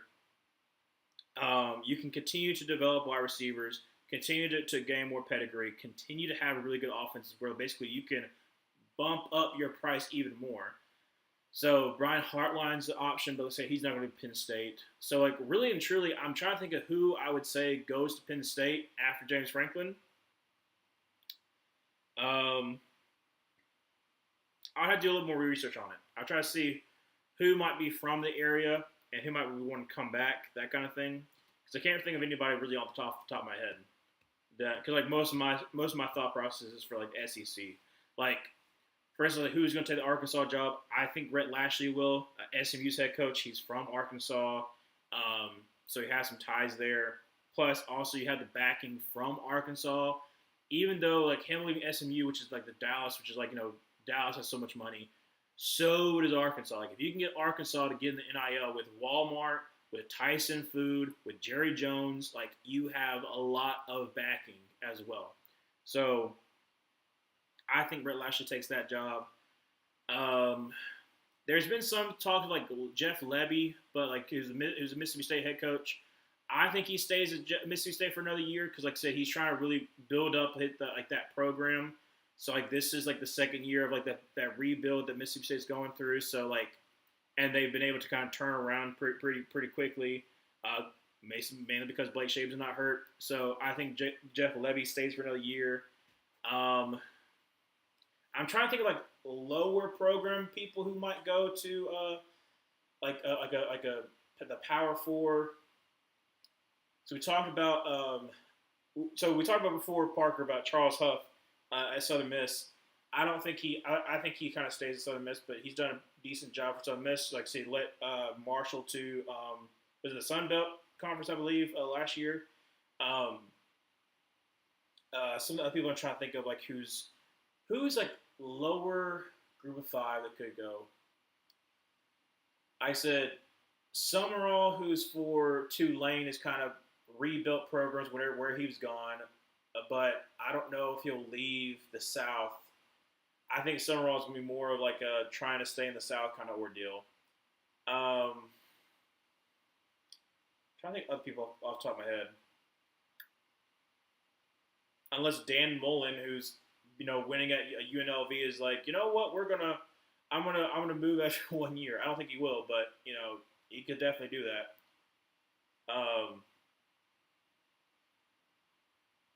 But like Dan Mullen is basically the same as I think of James Franklin, so I don't know if I would want to try to go after Dan Mullen, but it'll be interesting to see who they try to go for.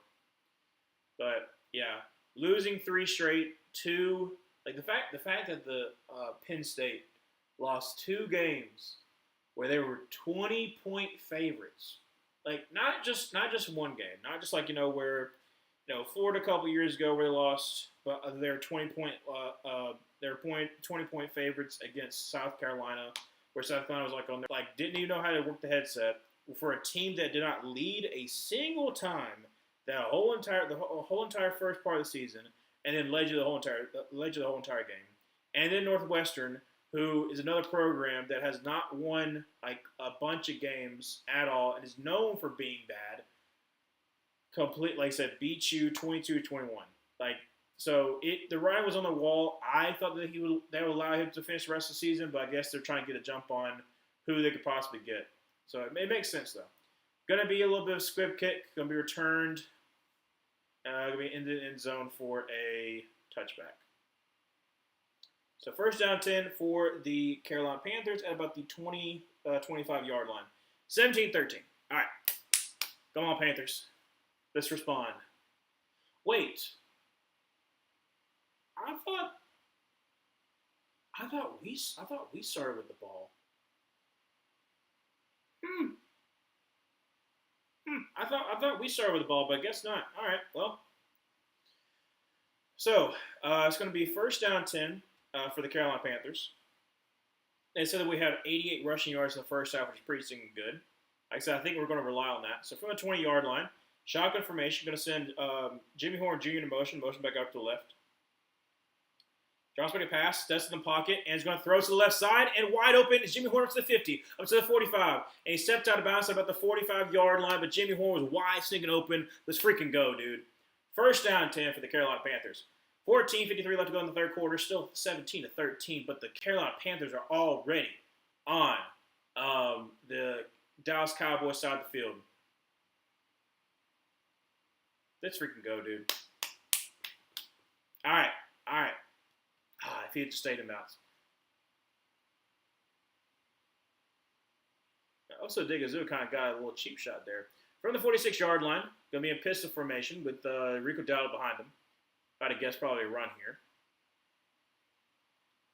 And going to be a handoff. Rico Dowdle is going to bounce out to the middle, and he's going to get up to about the 47-yard line, so about a 4-yard gain. Going to be second down and about 6.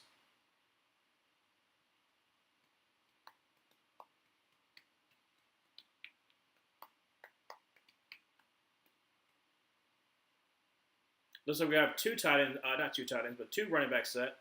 You got Rico Dowdle to his right, and you got Trevor Etienne as a wide receiver. Going to send him into motion over to the left.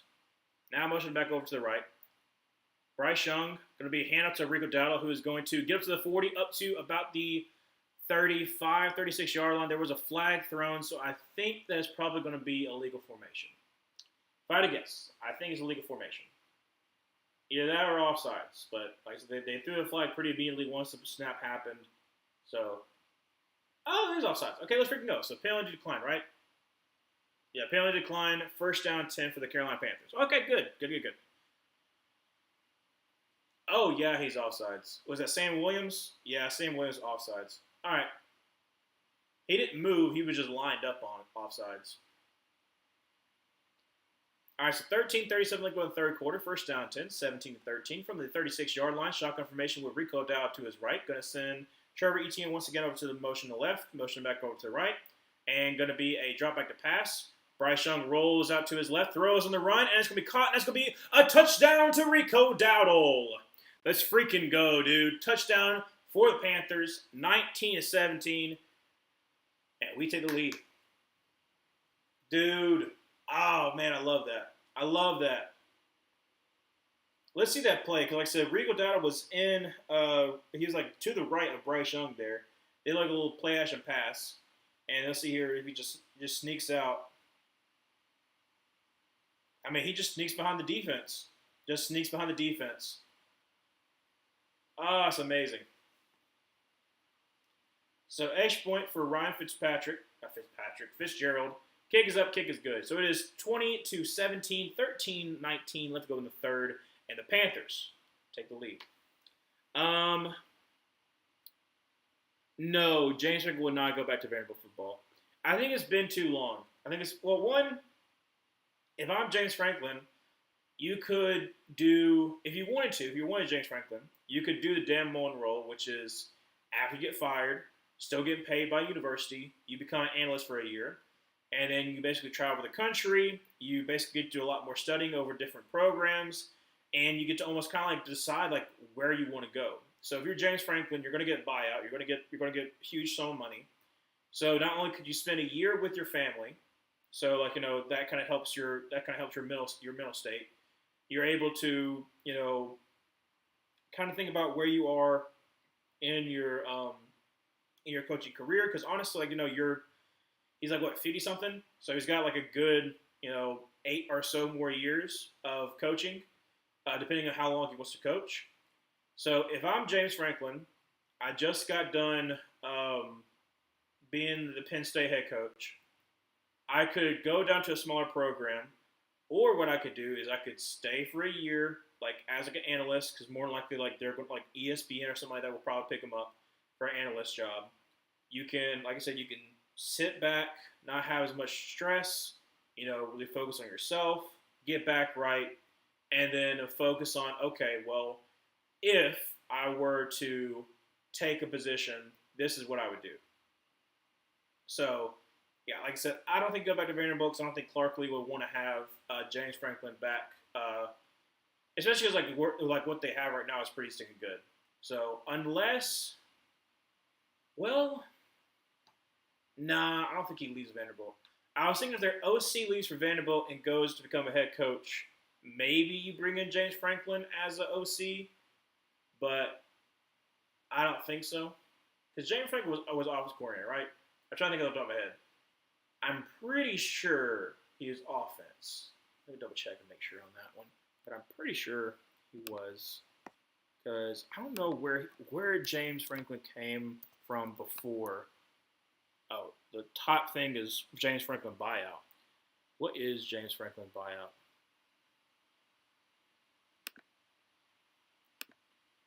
$48 million. So, like I said, he should not really be in any dire need to go to anywhere. But he's 53.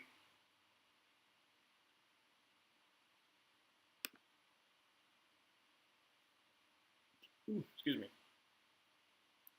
Great kickoff and go into the end zone for a touchback. Yeah, so he was. Oh, okay. So he was offensive coordinator for Kansas State from 2006 2007, and then he was Maryland's assistant head coach, OC, and QB coach from 2008 2010. So, like I said, he's OC. So he wanted to go back to Vanderbilt. He definitely could as OC, but I think he just sticks to just being out of the limelight for like a year or so. From a 20-yard line, going to be pistol formation, drops back a pass, and Dak is going to just check it down to Javonte Williams, who's going to get about 8 or 9 yards there, second down and about 1. Terry Smith is the Penn State football coach interim for now. Okay. Terry Smith, is that the offense coordinator, or is that like one of like the wide receiver coaches? Because I know the DC, what's his last name? It's like, I think it's like Eastern European. It's like whiskey or something like that. I can't remember his name, but I know it's something like that. Yeah. Second down and a long one right there under center. Going to be a handoff to Javonte Williams, who's going to sidestep. He's going to get the first down. Great little patience there. Gain about 2 yards there. First down 10 for the Dallas Cowboys. Yeah. Like I said, good for Terry Smith. Hopefully, like I said, that's the other thing too for Penn State. You're able to see how Terry Smith does for the rest of the season. If he goes pretty well and like the players like him, you could consider him. But if not, you just move on and just try to see who you could possibly get who might be a better option. Shotgun formation, going to be three tight end set. Going to be a handoff to Javonte Williams. Going to bounce out to the left side, spin back inside, and he gets absolutely clobbered by A'Shawn Robinson for only a 1 yard gain. Second down and 9. 11:55 to go in the third quarter. Dak so far is 15 for 19 for 146 and 2 touchdowns. So I'm still a little concerned. I think they were going to try to open it up. So from the 32-yard line, going to be empty set. Going to send Tolbert into motion over to the left. Drops back a pass, and he's got plenty of time. I'm going to throw it to Tolbert, who is going to, I think he gets the first down. Does he get the first down? No, he's going to be a yard short. So third down and 1. All right. Third down and 1. 11:15 left to go in the third quarter. Still 20-17. Let's see if we can get a stop. Bringing in the big boys. Dak under center. We got 3 tight ends. Going to send number 89 to motion over to the left. Going to be a pitch out to Javonte Williams, who's going to be cornered, and he's going to lose a yard. Let's freaking go. That's going to be Bobby Brown with the tackle. That's going to be a stop for the Carolina Panthers. Let's freaking go, dude. 10:40 left to go in the third quarter. 20-17. We get a stop. We force a punt. One great job there by, like I said, Bobby Brown for keep on pushing through. But J.C. Horn forces it back inside as well. So they're going for it on 4th and 2. Dak will be under center, or they're probably going to try to jump ball sides, one of the two. Bunch to the right. 3, 2, 1. There you go. Try to get us to jump off sides. Takes the delayed game penalty. 20-17. Like I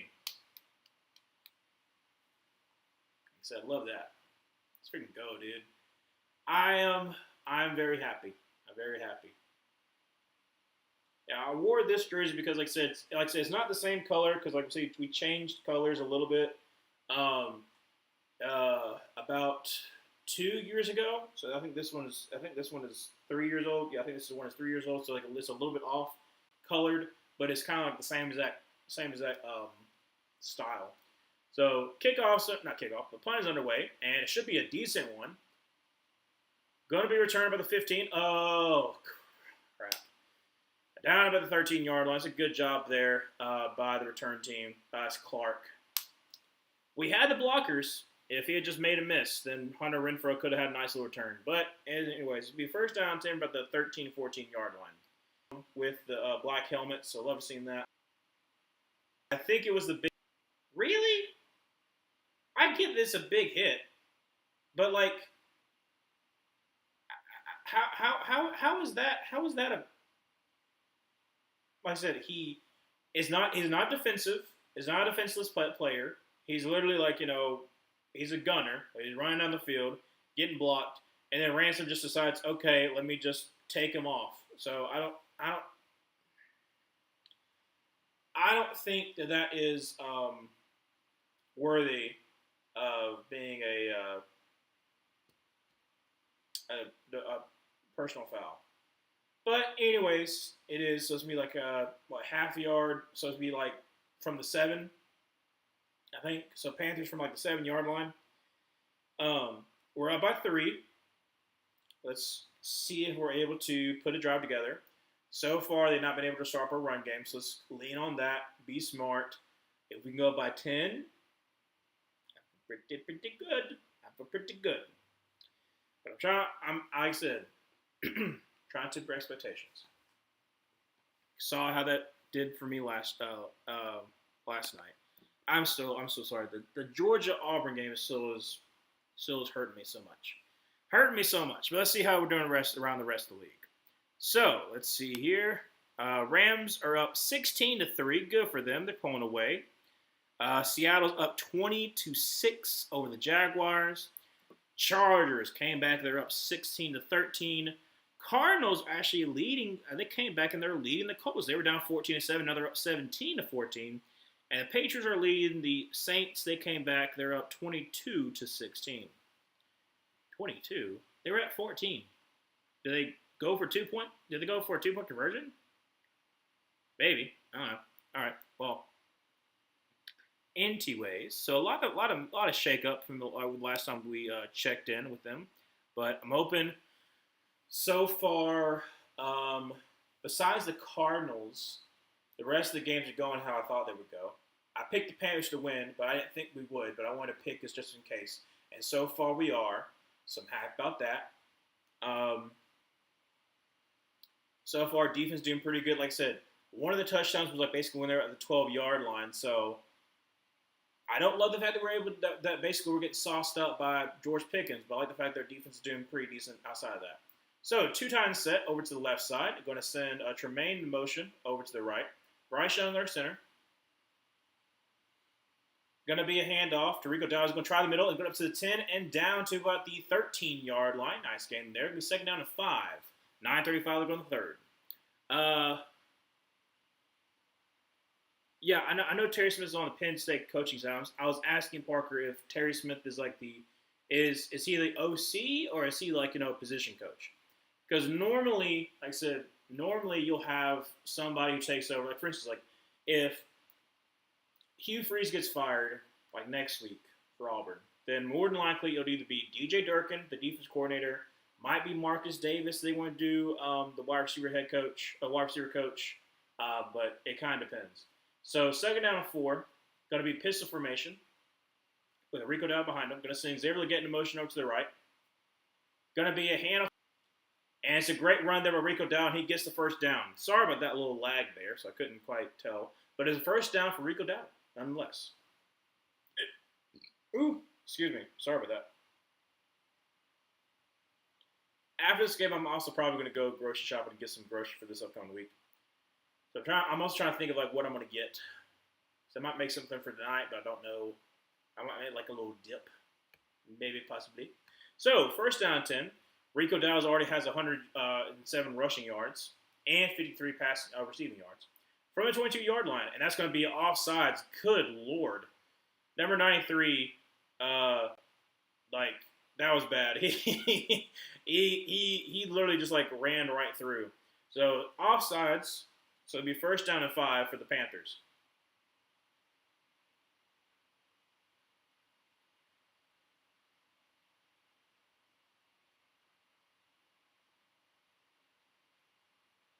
Why do I recognize that position coach? The position coach that was on the frame, I recognize him from somewhere. Don't know where I recognize him from, but I recognize him from somewhere. Anyways, for first and 5, so going to be Bryce Young under center with Rico down the backfield. So we got 2 tight ends to the right. Going to be hands. Rico Dowdle's going to try the left side. He's going to get up to the 30, up to about the 34-yard line. Another first down, about 6 or 7 yards there. 8:08 left to go in the third. What's up there, Zoe? Do I like Terry Smith? I don't even know who Terry Smith is, unfortunately. I didn't really know Penn State staff that much. I knew that they pay their DC a lot, but I don't really know Terry Smith, unfortunately, Parker. I'll have to look him up in a second. When we go to commercial break, I'll look up Terry Smith. So, Bryce Young once again under center. 7:43 left to go in the third quarter. Rico down the backfield. Going to send Xavier to get in motion over to the left. And play action pass, and is going to get sacked. Dadgummit. Nobody was open. So it'll be second and about 17. It's a good blitz that the Dallas Cowboys brought. Unfortunately, no one was really open.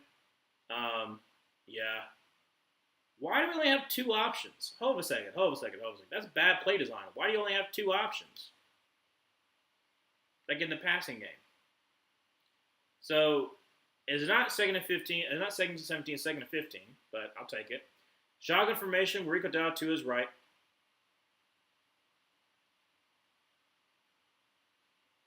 Drops back to pass, and it's going to be a false start. I believe on Brady Christensen on our right guard. So it'll be second down and 20 for the Panthers. 6:51 left to go in the third quarter. Still up 20-17. But yeah. So there's Zoe. I'm feeling a lot better than I was last night. I'm feeling pretty good. Second down 20.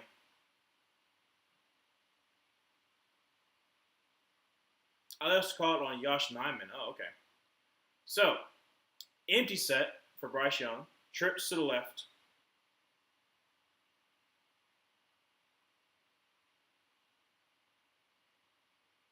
Bryce Young drops back a pass. And is going to roll it to his left. Is going to throw it away. All right, so third and 20. Nobody was really open, unfortunately. Third down 20. They're showing right now how the Rams got up 16-3. So I love the Rams. Well, 17-3. I love the Rams actually able to bounce back a little bit. So third down 20. Not a lot of plays you can really do on third down 20. But let's see what Bryce can do. Right now he's 11 for 15, 160, 2 touchdowns. Does have the interception, but like I said, the interception was really more so on Ted McMillan. So empty set. Now I'm going to bring DJ Dallas over to help block. So going to be to his right.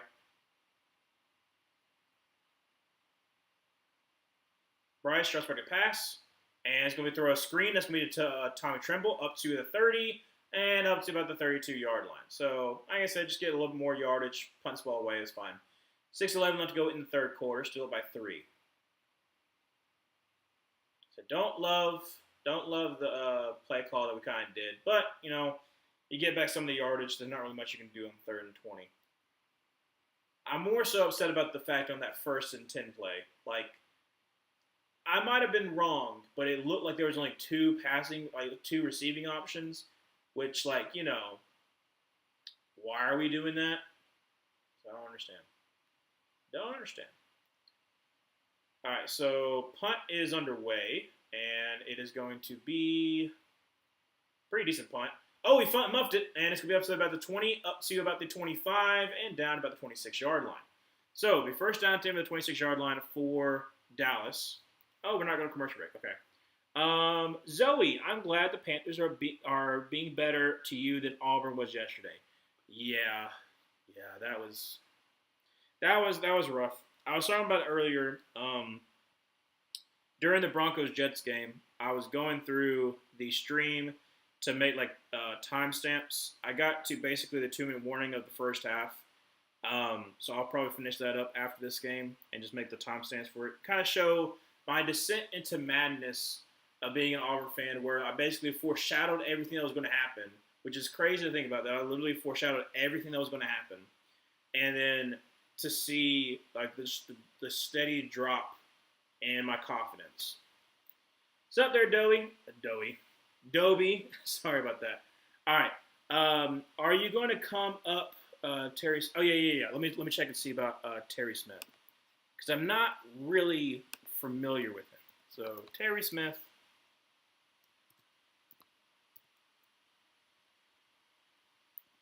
Let's see here. Okay, so let's see here. He was an associate. Oh, and he was the quarterback. Okay, so associate head coach and quarterbacks coach. That makes sense. Um, okay, so he played for Penn State, so that's good for him. He's been with Penn State pretty much ever since he took. Well, pretty much the whole entire time he's been with James Franklin. Because James Franklin came in 2014. He was the quarterback coach in 2014, 2015, 2016, and 2020. He was associate head coach and cornerback. Well, pretty much just kept that from 2016 to 2025. He's been like the associate head coach and the cornerback. So, actually, this is actually pretty decent. So if you have Terry Smith, you have, let's see, what's Penn State's remaining schedule? If he does a pretty good job, he might be able to play himself for the job because Penn State, obviously, so you're 3-3. Your next two games are going to be rough because you got at Iowa, who has a good defense. Then you got at Ohio State. Then you got Indiana, Michigan State, Nebraska, Rutgers. So I think 4-2 is reasonable because you got the talent. So 4-2 is reasonable. But if there's some way that you upset either Indiana or Ohio State, I think there's a chance that Terry Smith could keep the job, especially like you played for the team. So throw, and that's going to be caught, and that's going to be none other than Flournoy, who's going to get the first down. Great. All right, that's fine. But yeah, so maybe Terry Smith can coach himself to be the next head coach for Penn State. It wouldn't be the first time that the interim head coach won the job. So 5 minutes ago in the third quarter, first down 10 from the 38-yard line. Dak going to be in shotgun formation. Well, actually, no, it's going to be a pistol. Javonte Williams is behind him. Drops back a pass and throws, and that's going to be once again to none other than George Pickens for about a 7 or 8 yard gain. Second down, about 3. Like I said, they're just getting him. Like I said, just getting any kind of throws he possibly can. Oh, Dak Prescott passed Troy Aikman. Good for Dak. But yeah, they're just finding ways they can get to George Pickens, and we're just letting them have it. Just love to see that. All right, so second down 3, 20-17, 4:20 left to go in the third quarter. Going to be bunched to the left. Now going to send Tolbert in motion. Going to be a handoff to great job there by Bobby Brown.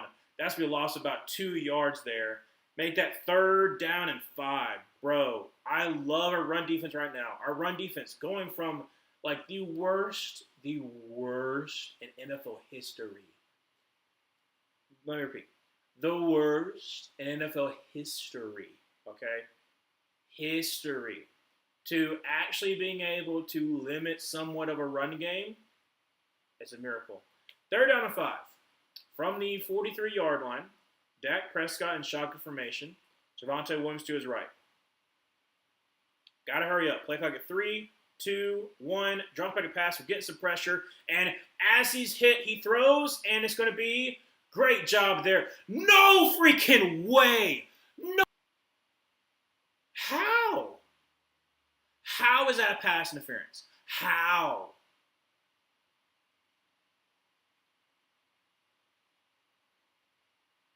Literally how?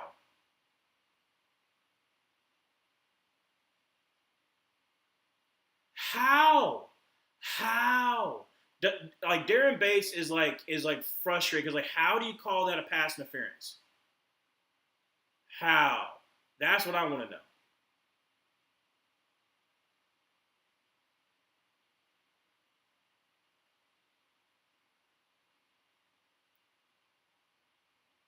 How, oh my gosh! How?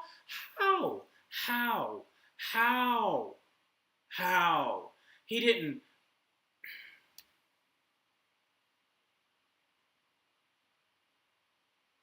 Are they calling roughing the passer? What are they calling?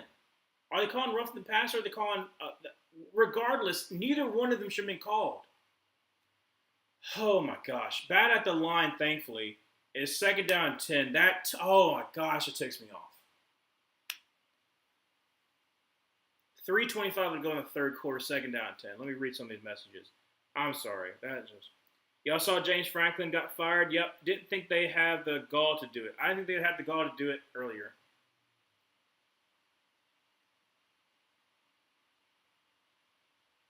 Because he touches the helmet? Oh my gosh, that's so ridiculous. He hits the arm first. Second down 10, throws up to the right side, and that's going to be George Pickens. Gets about 8 yards on the play, third down and 2. I'm going to scream. I really started the Jags defense over the Rams. Hope someone proves me wrong. Yeah. Third and 2. 3:05 to go in the third quarter. Shotgun formation for Dak Prescott. Javonte Williams to his left.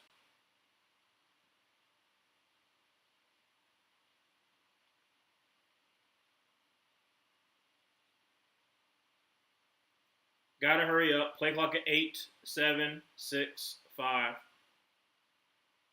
Dak drops back to pass. Quick pass. That's going to be to George Pickens, who's just going to burn and is going to run for the score.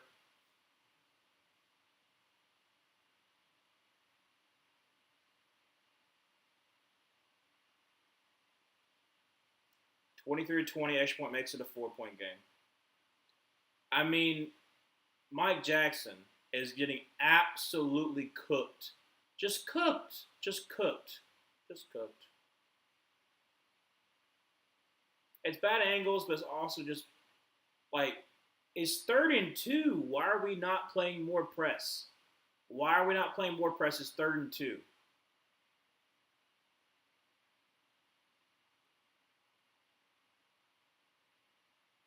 But that ticks me off. Kick is up, kick is good. It's 24-20. That is not. That is not. That is not. First of all, it wasn't pass interference. Regardless, that also wasn't rough the passer. That's so. That's oh my gosh, ticking me off. So 2:38 left to go in the third quarter. 24-20. Let's just see what people are saying. It's just.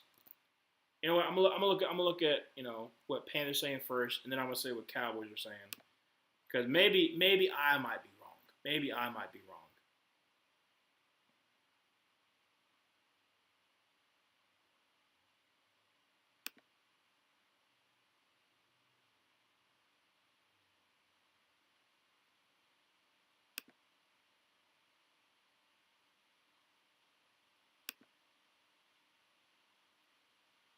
Like most people are just talking about the touchdown catch, but I don't understand how they're calling that penalty.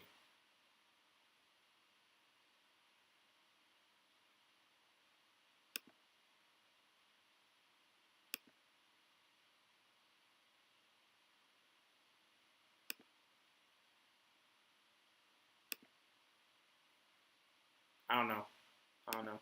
Around the league, here's what the scores are. Seahawks are winning 20-6. Chargers have pulled away. They're winning 23-13. Ravens still 17-3. Cardinals and Colts are tied up, but Cardinals are driving. And then the Patriots have kind of pulled away from the Saints 25-16.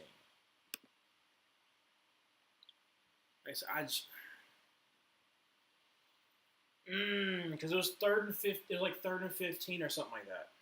It was 3rd down, I know. So I just.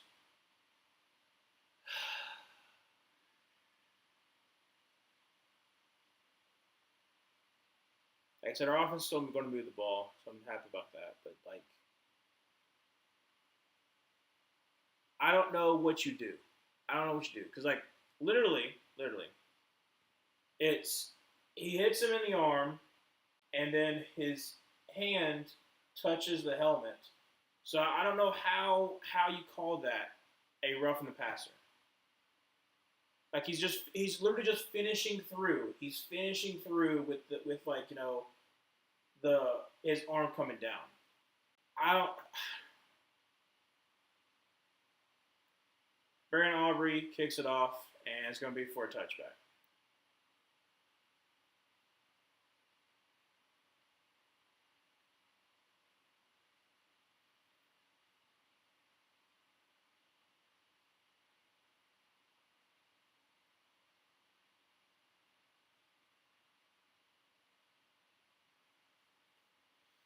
All right, Panthers.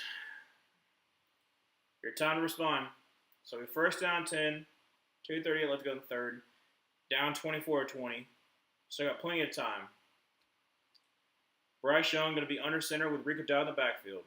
Two tight ends to the right.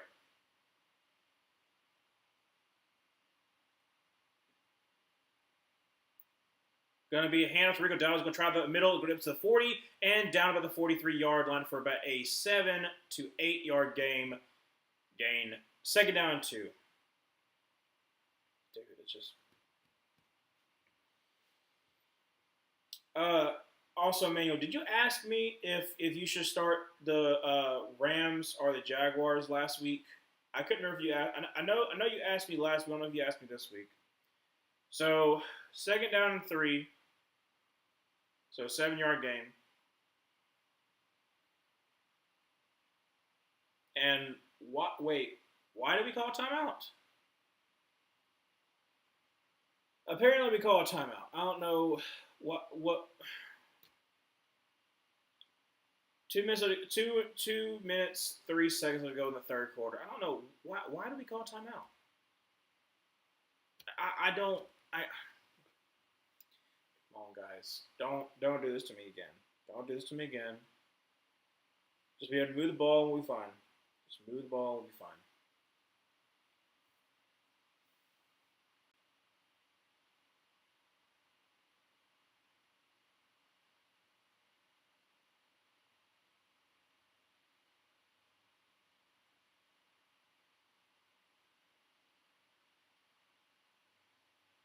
First former Cowboy to rush for 100-plus yards versus Dallas, Rico Dowdle. Good for him. Second down 3, under center. 2 tight ends to the left. Gonna send Jimmy Horn Jr. Going to be a handoff. Jimmy Horn Jr. He's got a lane up to the 50 and down to about the 48-yard line before he's pushed out of bounds for Donovan Wilson, but he still gets a first down. Good job there by Jimmy Horn. I asked, but I impulsively picked up Jags defense and started them after Monday Night Football. Rams scared me off after they blew it against the Rams. Wait, Rams? Oh, you're talking about the 49ers. Yeah. Yeah. Well, at least we got a first down. All right, first down 10 from the 47-yard line. Bryson shotgun formation with Rico Dowdle to his left.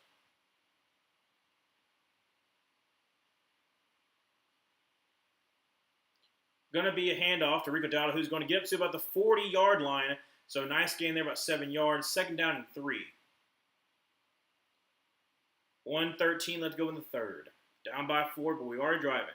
So at least there's that. Yeah, because I'm trying to remember. I think Amanda, you said Jaguars, Rams, and Texans, right? I think I told you to go with Texans. I said Jaguars give you a lot more turnovers, Rams give you a lot more sacks, and then Texans have been the best scoring one. So I think that's the reason why I said the Texans. 3 tight ends set, under center. Rico Dowdle in the backfield. Going to be a handoff to Rico Dowdle, who's going to get the first down. Nice gain there, about 4 yards. First down and 10 for the Carolina Panthers. And that might be the last play of the third quarter. Depends on if they want to play run one more play. They don't have to. But it's 25 seconds left to go in the third. Rushing yards. 148 to 24. That's crazy. All right, so under center, 2 tight ends to the right. Actually, 3 tight ends. Going to be hands to Rico Dowdle, who's going to slow play this, get up to the 30, up to about the 29-yard line. Another great gain there of about 7 yards. Second down and 3 when we come back to the fourth quarter. Down 24-20, but we are still technically dominating on the ground. All right, so like I said, if we can continue to basically just run the ball, I mean, that's all we're really got to do. Run the ball, do some play action passes off of that, score a touchdown here, make it a 3-point game, make it 27-24. I think our defense can get a stop. That's the thing. I think our defense can get a stop, but I'm sick and tired of like the easy like little completions that we're giving up. I guess because we don't want them to take like a deep shot on us, but like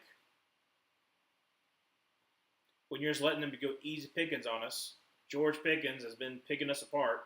So that's what I'm a little concerned about. A little concerned about the fact that we coming into the game, knew it was gonna be a problem. Dak is still gonna have a great game, and yeah, so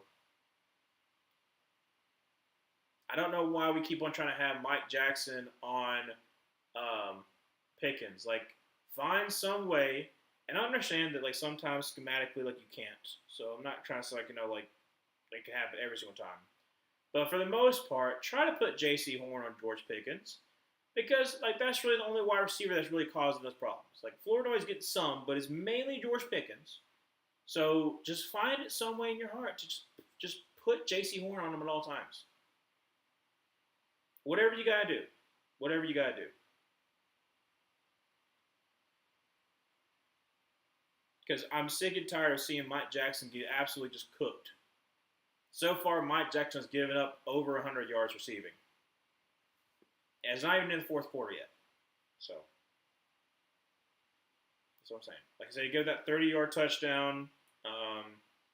He gave some other big ones up to George Pickens. So, like I said, just find some way to put J.C. Horn on him. At least there, I feel a little more comfortable with that. It is what it is. It is what it is.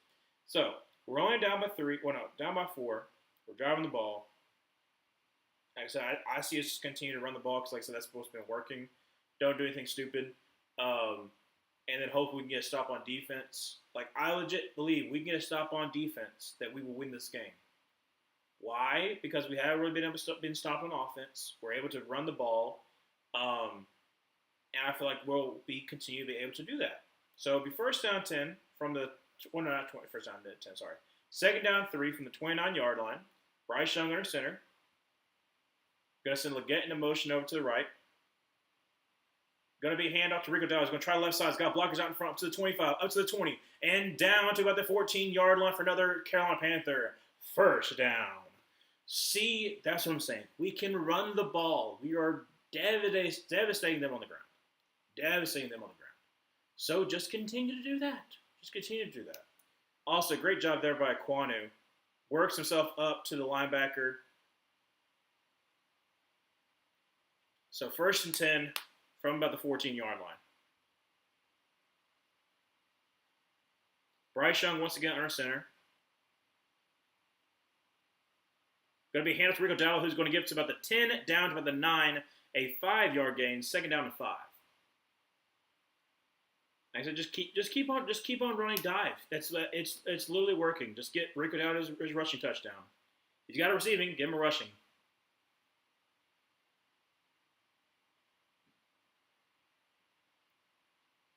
All right, Bryce Young going to be in shotgun formation. Trips to the right, Rico Dowdle to his left. Second down 6. From the 10. Going to send Jimmy Horn Jr. into motion. Bryce Young rolls. Going to throw to Rico Dowdle, who's going to cut back outside and going to get back to the 6. So it'll be third down and 2. Rico, I think, is going to get one more play. No, he's going to get subbed out. All right. So Rico's going to get subbed out, get himself a little bit of a break. Third down and about 3. It's like 2.5, but still.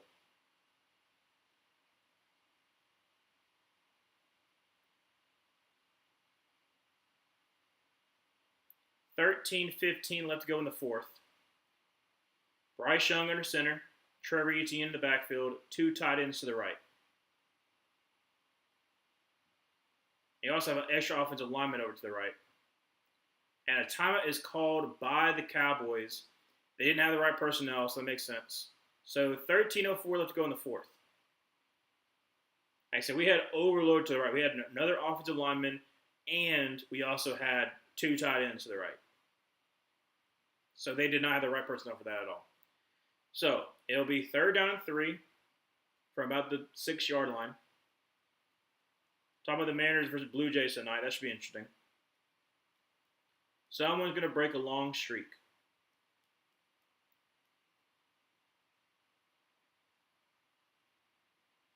13:04 left to go in this fourth. Well, 13:04 left to go in this game. 24-20, 3rd down and 3.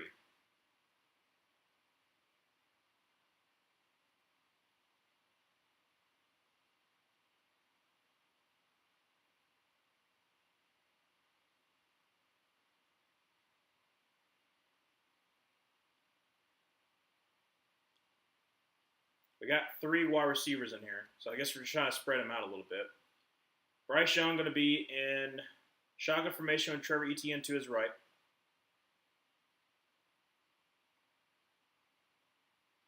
Going to be a pass. Going to send Jimmy Horn Jr. in motion.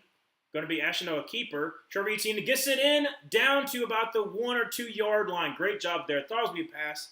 They basically, I guess he was like pointing out the mic for Trevor Etienne, but great job there for Trevor Etienne, being very patient and gets the first down.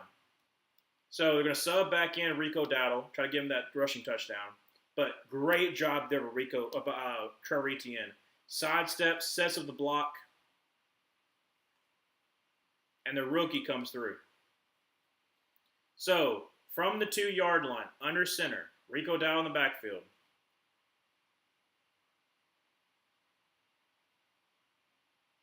It would be a throw for Bryce, and that's going to be another touchdown to T-Mac. Let's freaking go, dude. That's 2. So coming into this game, he had 0 touchdowns on the season. Now he has 2. Started in fantasy too. So Terrell McMillan had an amazing game. I didn't love the flag, but yeah, he just sidesteps Wilson and absolutely just obliterates Wilson. So Panthers take the lead, 26-24. Extra point makes it a 3-point game. Let's freaking go, dude. All right, I'm happy again. Extra point's up and good. So it is going to be 27-24, 12:20 left to go in the 4th quarter. Dude, I'm happy now. I thought we were going to try to get Rico his 2nd touchdown, but instead we decided to get McMillan his 2nd touchdown. So Bryce is having a pretty good day. Like I said, the interception is really not on him. Like I said, it went through T-Mac's hands and popped up. So he's having an amazing day. Rico is having an outstanding day. I mean, Rico literally, like, I can check and see, but I'm pretty sure he has over 50 yards receiving. I know he has almost like 150 yards rushing. Yeah, he's got 24 carries for 155 yards rushing. He has 4 receptions for 56. So he has over 200 total yards. Bryce is 14 for 18, 174, 3 touchdowns. And then Dak, of course, is 24-25 for 214, 3 touchdowns. So don't love that. But, I'm just going to show you the stats. Javonte Williams, 11 rushes for 22 yards. Love that. They literally have 24 rushing yards. George Pickens, 8 for 123 and a touchdown. Don't love that. Ryan Flournoy, 3 for 30. Jake Ferguson, 2 for 23. And Javonte Williams is 3 for 17. So don't love that. But like I said, we could just stop George Pickens. That would be nice. But Bryce, like I said, he has, I already said his stats. I already said Rico's stats. Jimmy Horn has that 1 reception for 34 yards. Ted McMillan has 3 for 29 for 2 touchdowns. Tommy Tremble has 2 for 23. And then Xavier Legette has 2 for 11. But Xavier Legette would have had a nice reception, but then you had Trevon Diggs kind of held him up to make sure that he didn't get that. But around the league, Cardinals and Colts are both tied up 24-24. Chargers have pulled away. It's 26-13. The Jaguars scored again to make it 20-12. Patriots still up 25-19. So all these games are in the 4th quarter. That Colts-Cardinals is kind of interesting, not going to lie.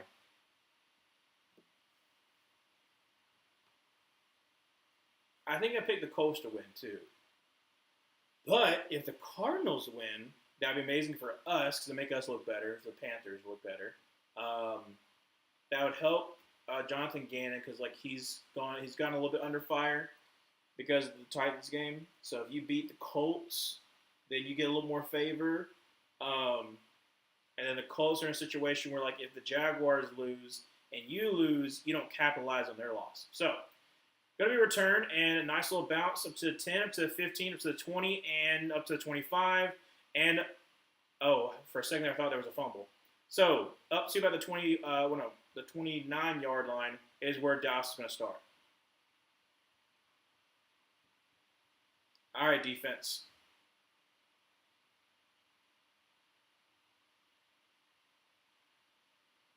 So from the 30-yard line, Dak going to be in shotgun formation with Javonte Williams to his left.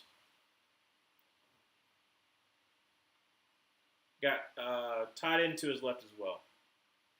Going to be hand off Javonte Williams, who's going to get about 4 yards there. Second down and 6.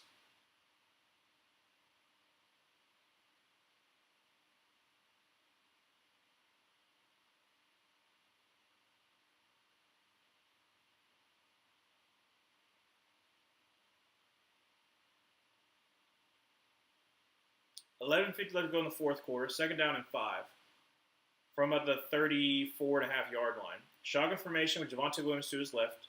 Dak drops back a pass and is going to buy some time. He's going to check it down. And great job there by Trevor Wallace. Trevor Wallace is going to be third down and 5. And that was, Josh Downs. Good. Josh Downs getting that touchdown. That's how they tied up to 24-24. All right, Panthers. Third down. Dak going to be in shotgun formation with Lipke to his left.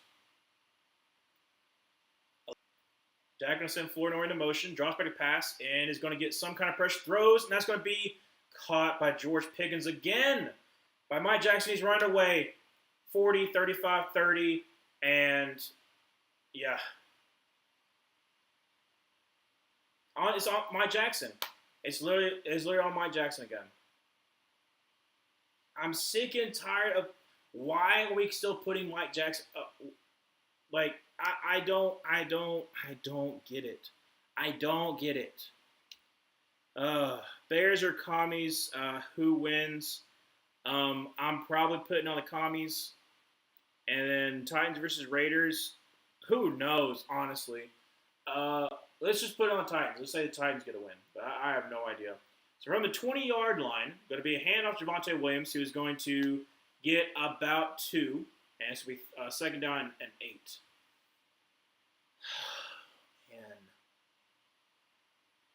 And literally, why? Why? It is quite literally just George Pickens. Just George Pickens. So, 27-24. 11 minutes left to go in the fourth quarter. He's got 9 receptions for 168 yards.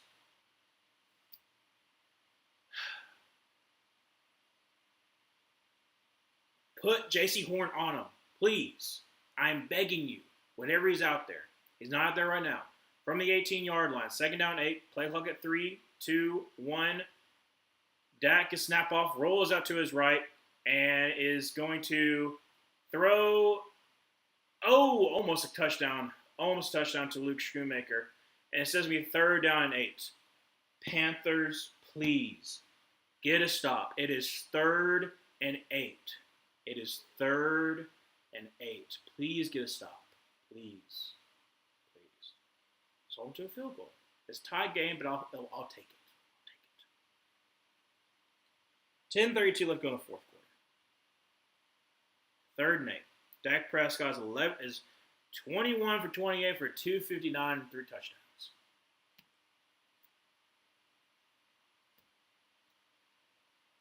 Dak will be in shotgun formation. Javonte Williams to his right. Gonna send Flournoy into motion. We got J.C. Horn not on George Pickens. Throws, tight end, open, first down. For about a 9-yard gain. It is one of the two. It is one of the two. It is either Ferguson or it's George Pickens. Oh my gosh. Oh, is that Thornton? Thornton, he's a rookie. He's a rookie. He got shook. It's okay. Sorry, Thornton. I like I said, he's a rookie. He's an undrafted rookie at that. All right. So 10-20 left to go in the fourth, first and goal from the 8-yard line. Dak under center. Oh, fumbled, pick. Yes. Robinson, did you get on it? Please. Robinson, please. Oh no.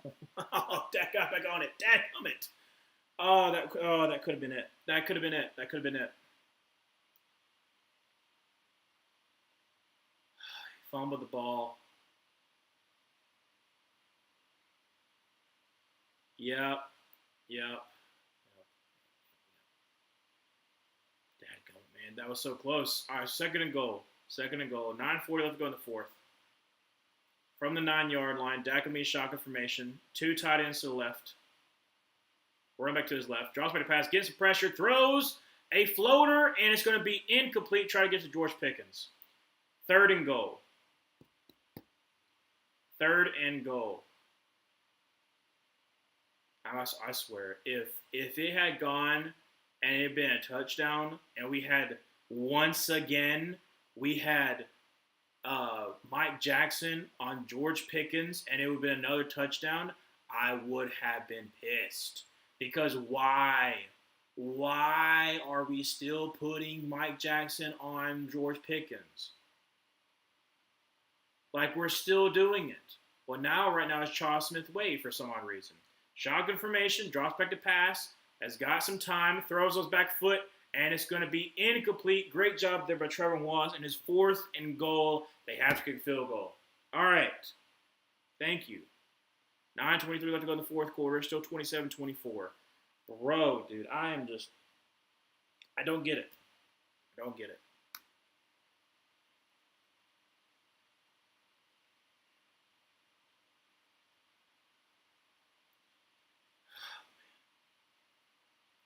All right, so a chip shot field goal for Brandon Aubrey, which is fine. It's a 28-yard field goal attempt. Kick is up and kick is good. So it is 27-all. 9:20 left to go in the fourth quarter. Panthers are going to have to respond. But, dude, he has, over 168 yards. 168 receiving yards. 168 receiving yards. If CD was healthy, good Lord, who knows what would happen? That's what's frustrating. It's we didn't I like the fact we basically said they can't run the ball, so they got to pass, which is one of their strengths. But the fact that we know the ball is going to George Pickens, and you still continue to put Mike Jackson on him is frustrating. Evero, I want to believe in you. I've seen sometimes when you actually have the talent, and we invested, and it's been shown sometimes. But unless it's just a part of your game plan where you're well, we'll just die by that sword, and so far the defense has been dying by that sword, then I just don't understand why we're not adjusting.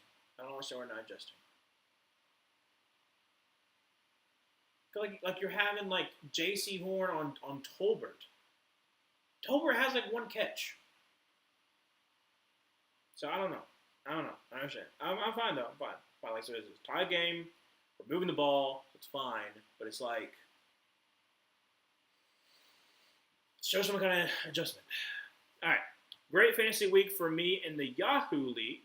112 points. Awesome there, Emmanuel. With 2 players still to play, and that's with Jags defense and Devontae Smith laying an egg. That's amazing. Yeah, Devontae Smith, unfortunately, does not have that best year. He had one good game.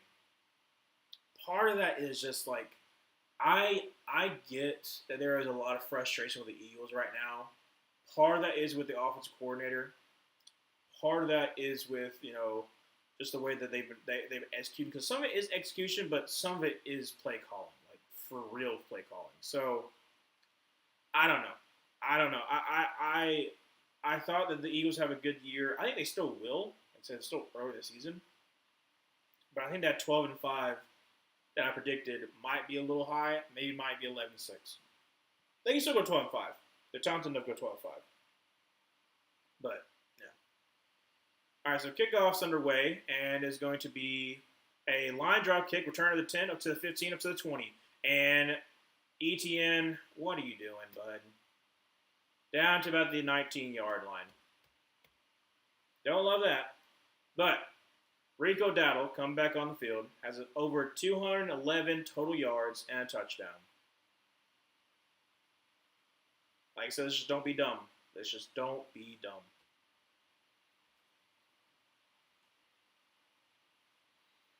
All right, so we got 3 wide receivers. Looks like it's going to be Bryce Young under center for Rico Dowdle in the backfield. Gonna send Gonna send Jimmy Horn Jr. in a motion over to the left. Now motion back over to the right. Going to be a handoff, and that's going to be a nice gain of about 3 yards there. Could have been a loss of 1. But great job there by Rico Dowdle. Will be second down and 7 from about the 21, 22-yard line. 8:55 to go in the fourth quarter. All right, so once again, Bryce Young under center. Rico Dowdle in the backfield. 2 tight ends set. There's a Tommy Trimble in motion. Going to be a play action pass, and Bryce Young's going to just throw in the dirt. That can't be intentional grounding. The tight end's right there. What's the flag on? That can't be intentional grounding. He's literally, the tight end's literally there. I don't know what the flag's for.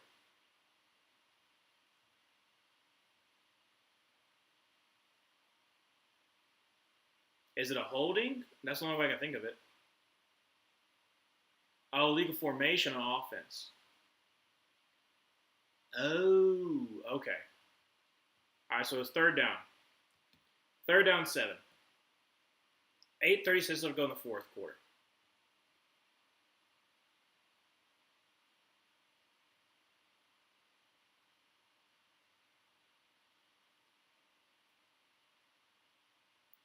Play clock at 13, 12, 11, 10, 9. We haven't even broke the huddle yet. We got to call timeout. Yeah. Had to call timeout because we didn't get the play clock in. We didn't get the play in. So now we're down to 1 timeout. I don't love that.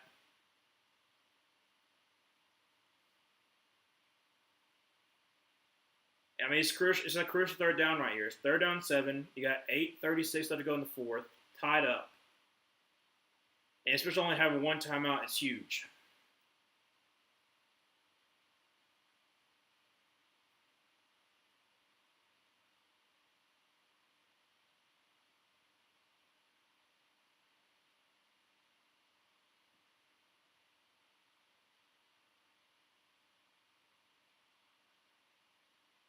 All right, so third down 7. 8:36 left to go in the fourth quarter, all tied up. Bryce Young is going to be in shotgun formation with Rico Dowdle to his left. Looks like they're bringing a blitz. Oh my gosh. False start on us. Third down and 12.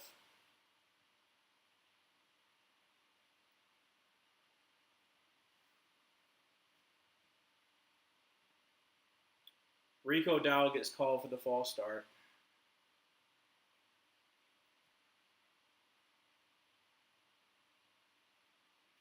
All right, so Bryce Young, an empty set.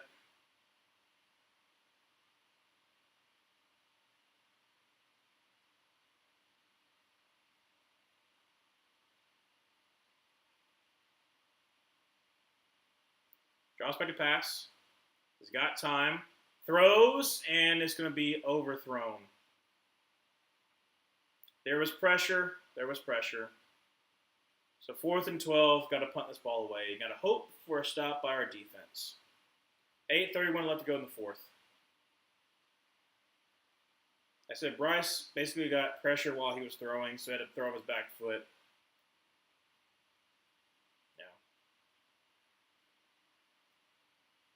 Oh no, it was tipped. Oh, it was tipped. That's why I was inaccurate. All right. Sam Martin on for punt.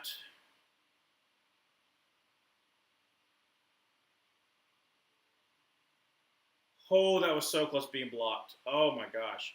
And it's going to be returned about the 36-yard line.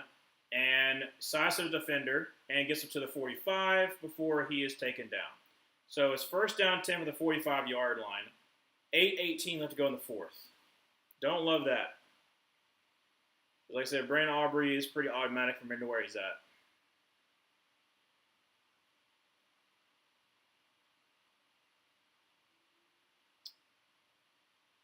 Good news is there's plenty of time, so that's fine. But the fact that, it's a very dangerous offense that we're going against.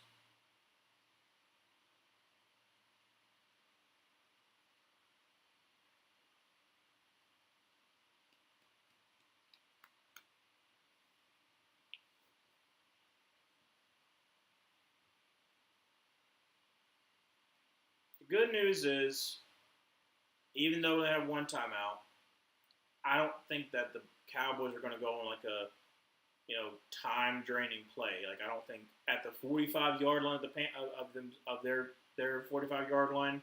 Do I think they're going to go an 8-minute drive? No, because like they haven't really been able to show that they can run the ball. They might try, and hopefully we can get them kind of behind the sticks. But the thing is, like if it's third down 7, third down 8, like we can't guarantee we're going to get stopped. And that's what I'm upset about, because we've been putting Mike Jackson on George Pickens, and it hasn't been working all game. So hopefully we do something different. Because otherwise it's going to be so frustrating if we just do the same exact thing over and over and over and over and over again.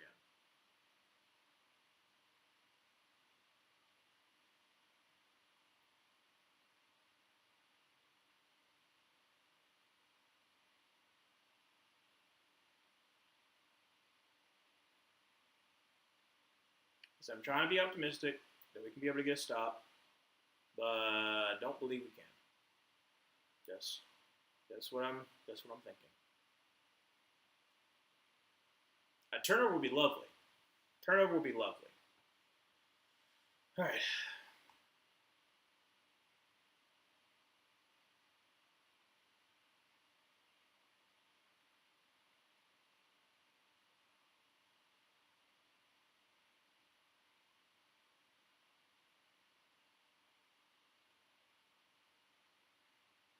All right, so 27-27 from the 45-yard line, first down 10. Dak going to be in under center. Javonte Williams in the backfield. Going to send Flournoy into motion.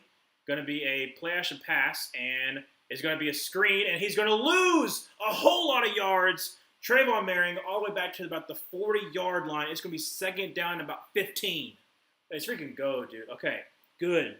Second down to 15. Great tackle by Merring. I mean, just great tackle. There's no way he was getting away from him. All right, so second down and 15. 7:50 left to go in the fourth. I'm watching for George Pickens at this point in time. Shotgun formation. Drops back a pass and is getting some kind of pressure. Throws once again, and it is going to be Trevin Wallace for another 5-yard loss. Thank you. 3rd and 20. 20, please, please, please, please, please. 3rd and 22. 3rd and 22. Ferguson, you dumb. You dumb. You decided not to block Trevin Wallace. Thank you for doing back-to-back screenshotty. Shotty, please. 3rd and 22. Please, please, please, please, please, please. Do not give up a 3rd and 22. Don't do stupid penalty. Don't do that stupid. So, Dak, shotgun formation from the 30. They got to get all the way to the 44-yard line. They're at their own 36. Drops back a pass, takes like a 6-stop drop, and bat it up in the air. That's going to be an incomplete pass. Doesn't matter. Incomplete pass. That's an incomplete pass. It hit the ground. Oh, well, anyways, it's going to be 4th down. I'm going to punt the ball away. 6:35 left to go in the fourth. Hunter Renfrow on to return.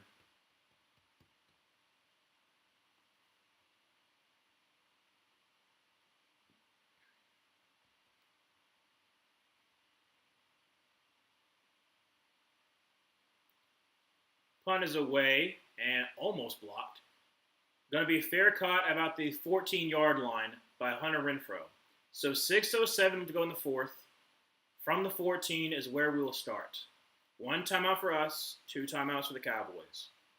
27 all. And we're going to commercial break. Just lean on the run. Just lean on the run. Man on the run is what we're looking for, okay?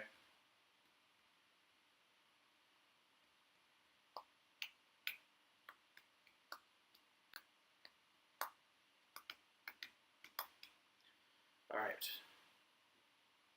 Like I said, I think with how our offense has been, if we're leaning on the run, I think we could drain a good amount of clock. Now, if we can drain all the way down and kick a field goal, that would be amazing. But I don't think we're going to do that. But I feel that we can, like I said, just lean on the run and we'll be fine. Because that's what's been working. So don't do what we've been doing where we're deciding, okay, let's try to open up a little bit more. No, stick with what's working. If we're getting 6 yards a pop with the run, why are we going away from the run? Just stick with the run, please. Please. Like I said, if we can beat the Cowboys, I feel like we can beat the Jets. And if we're 4-3,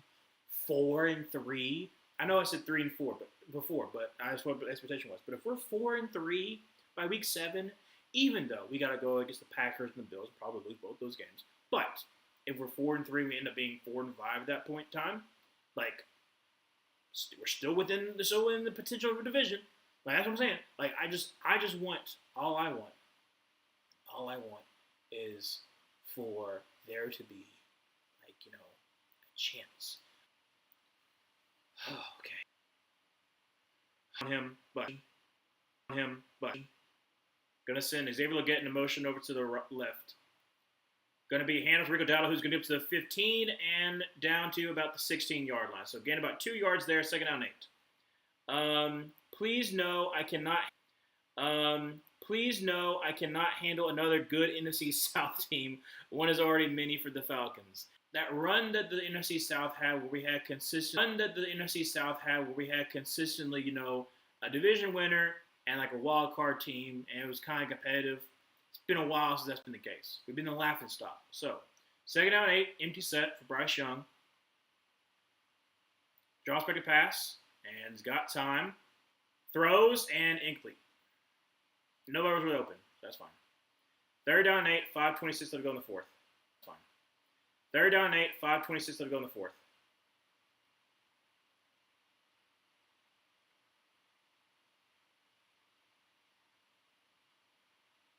Yeah, nobody was really open, so I don't mind throwing the incomplete pass. We got to get somebody open, that's the thing.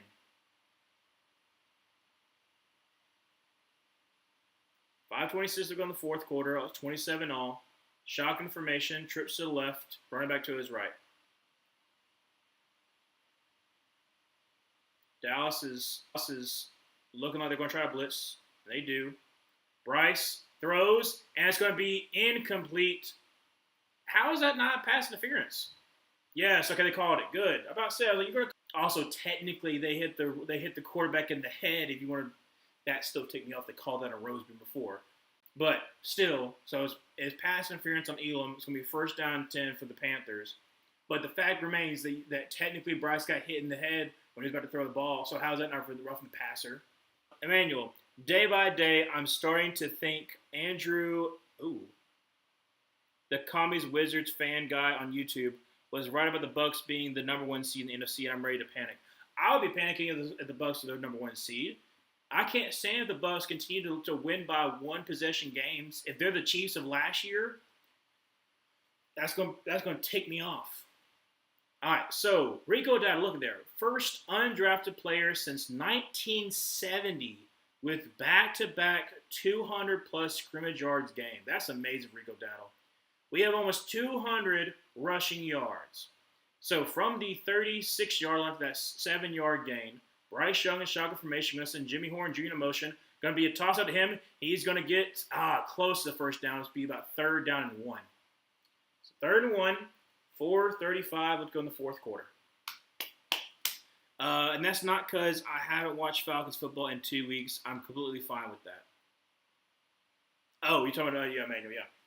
I said, I think there's a chance the Falcons could beat the Bills. I think the Bills will win, but I think there's a chance. That's the reason why I'm streaming it. So, 3rd down and 1. Bryce Young, 2 tight end set. Rico Dowdle. Going to be just a toss. That's a great toss. Up to the 45, up to the 50. And down to about the 46-yard line is Tommy Tremble. And that's going to be a first down for the Carolina Panthers. Emmanuel, I might have been a big Baker fan, but I cannot support this MVP talk nonsense. I'm sorry, but Baker has been playing. Look, I think I said in the offseason that Baker was pushing for like that top 5 spot, especially last year. This year, been like somebody who's like really sticking out. So first down, 10 will be hands to Rico Dowdle, who's going to get to the 45 and down to about the 42-yard line. Nice gain there of about 4 yards. 2nd down, 6. Bryce Young is approaching 200 yards passing. And Rico has, I know he has 200 scrimmage yards. He has 172 rushing yards. Okay.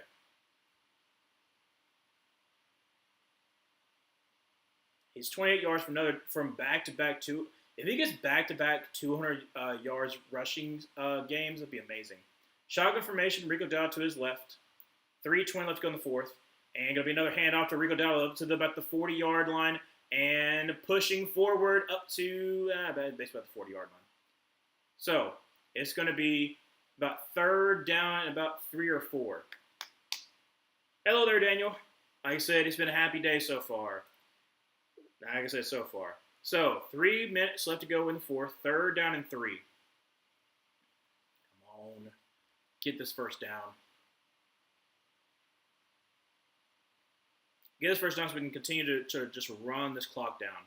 From the 40, it's about 3 yards, like 3.5. Bryce Young in shotgun formation. Rico Dowdle to his right. Ted McMillan fell. Bryce thought that it was going to be a pass interference. It's 4th and 3, 2:31 left to go in the fourth. Did he just trip himself up? Wait, how? What? Bro, he hooked him.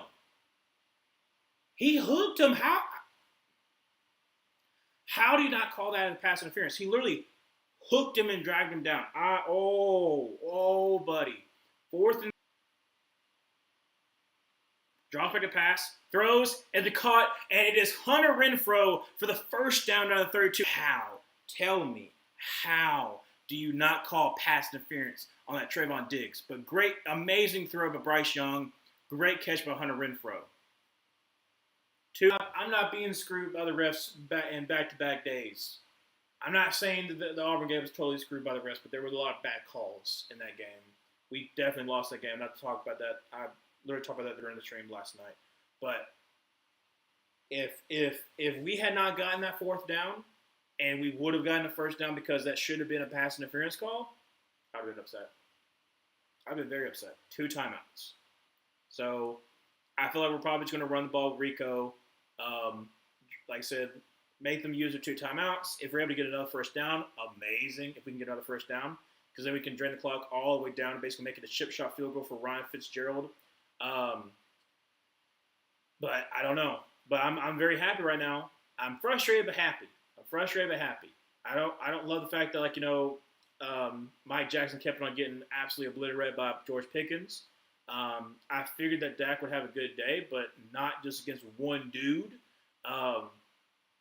And then I love that our defense is, I feel like our run defense was good last week. I didn't know if it was going to be as good, and it has been. It's been 30 rushing yards, maybe 30 to 40 rushing yards for the Dallas Cowboys.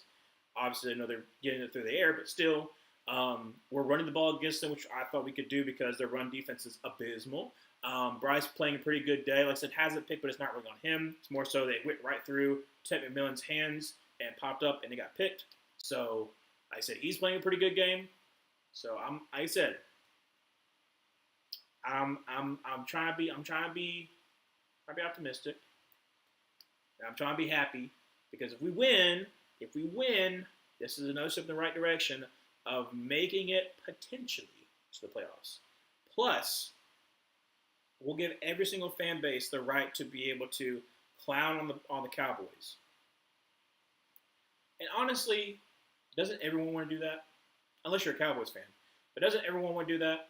Because, Cowboys fans were talking so much trash to the Eagles for losing to the Giants. But if you lose to us, that's going to be hilarious. And I'm a Panthers fan, so I understand it. I understand how people see us. But if we win, then we'll be right on that next step of trying to be, having a winning record in November. What is that like? Like, legitimately, when is the last time the Panthers had a winning record in November? So, from the 33-yard line, 25 and down up to about the 24-yard line is second down and 1. Bro, oh my gosh. Timeout is called by the Cowboys. How long has it been since the Panthers were 500 better? I'm not trying to make fun. Generally can't remember. It has been since... Ooh, okay. So the last time we had back-to-back wins was in 2022. It was back time we had back-to-back wins. The last time that we were 500 was 2019. Yeah, 2019 probably the last time we won. We were above 500 because 2019 was when Kyle Allen came in, had a historic season by Christian McCaffrey. So 2019 was the last time we were, because I think we were 4-2. So going to be a handoff. That's going to be to ETN, who is going to get the first down. That's going to be close, but I'm pretty sure he got the first down. Let's see. Depends on where they mark it. Yep. First down and 10 for the Panthers, and the Cowboys call their last timeout. 1:45 left to go in the fourth. All we really got to do is just kneel it out. Kneel it out, call your final timeout, and then kick a field goal.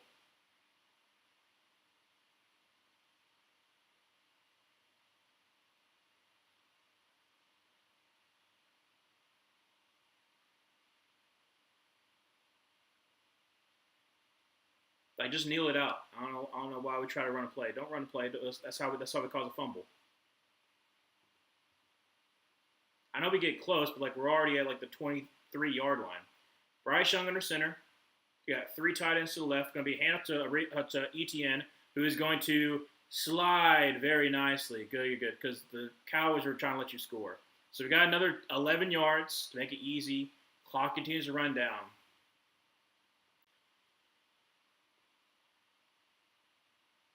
I'm surprised the Cowboys didn't try to punch it out.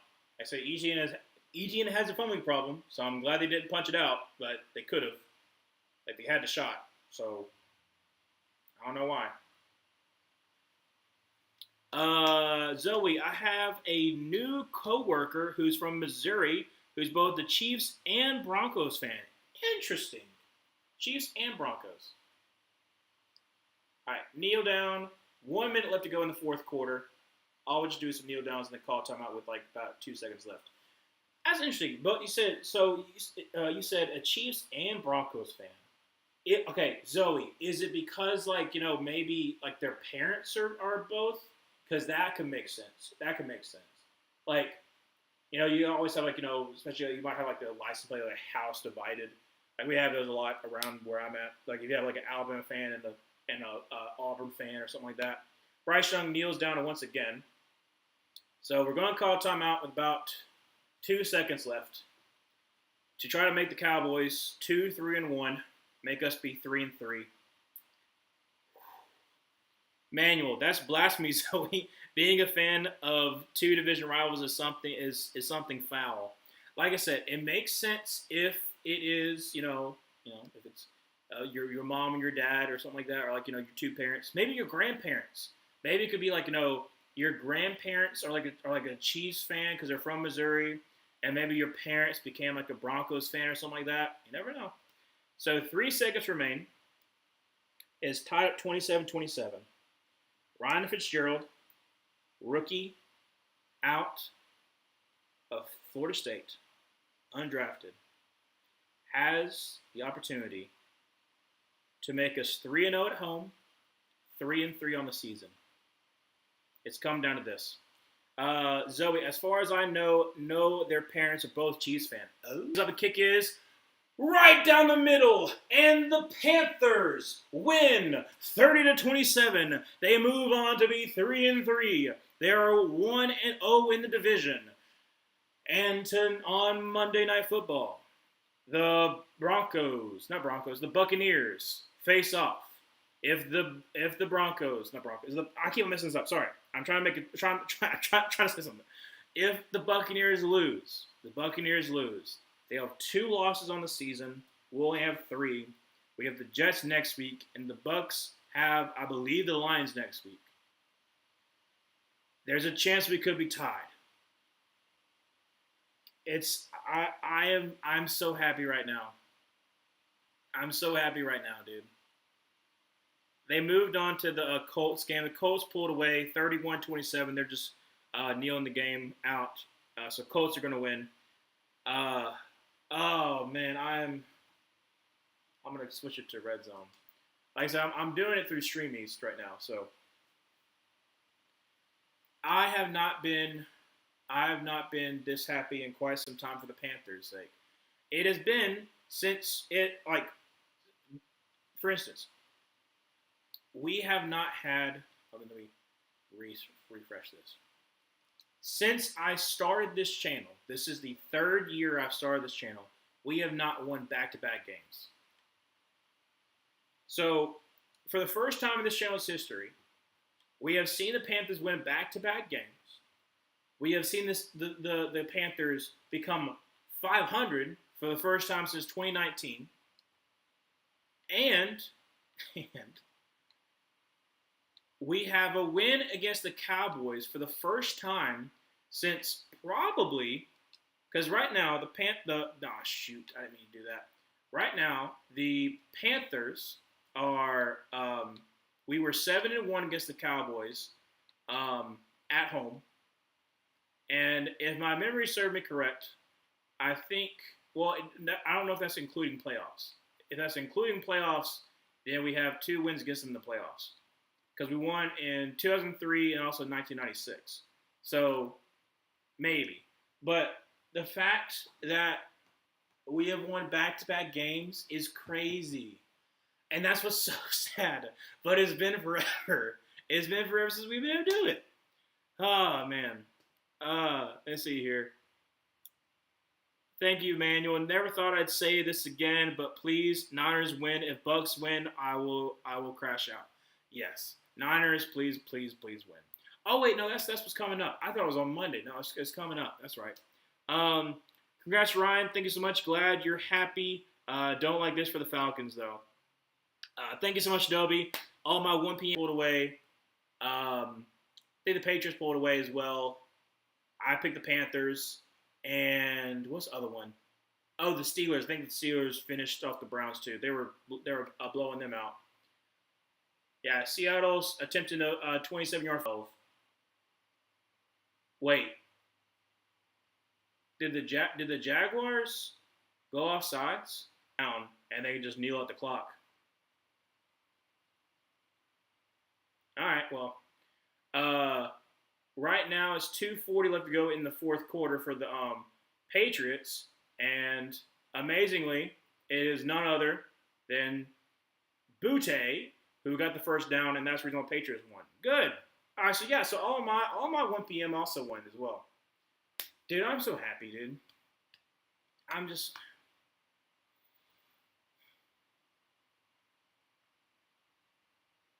I kind of want to make a video. But I'm also probably gonna wait till next week. I'll wait till next week to make a video because by that point, um, especially if we beat the Jets, and if what I think might happen with the Bucks, we could be tied with the Bucks. If the Bucks lose, and they have two losses, and then we be tied. The division going into the last weekend in October, like rare occurrence for the Panthers. So I'll probably wait, but I kind of do want to make a video though,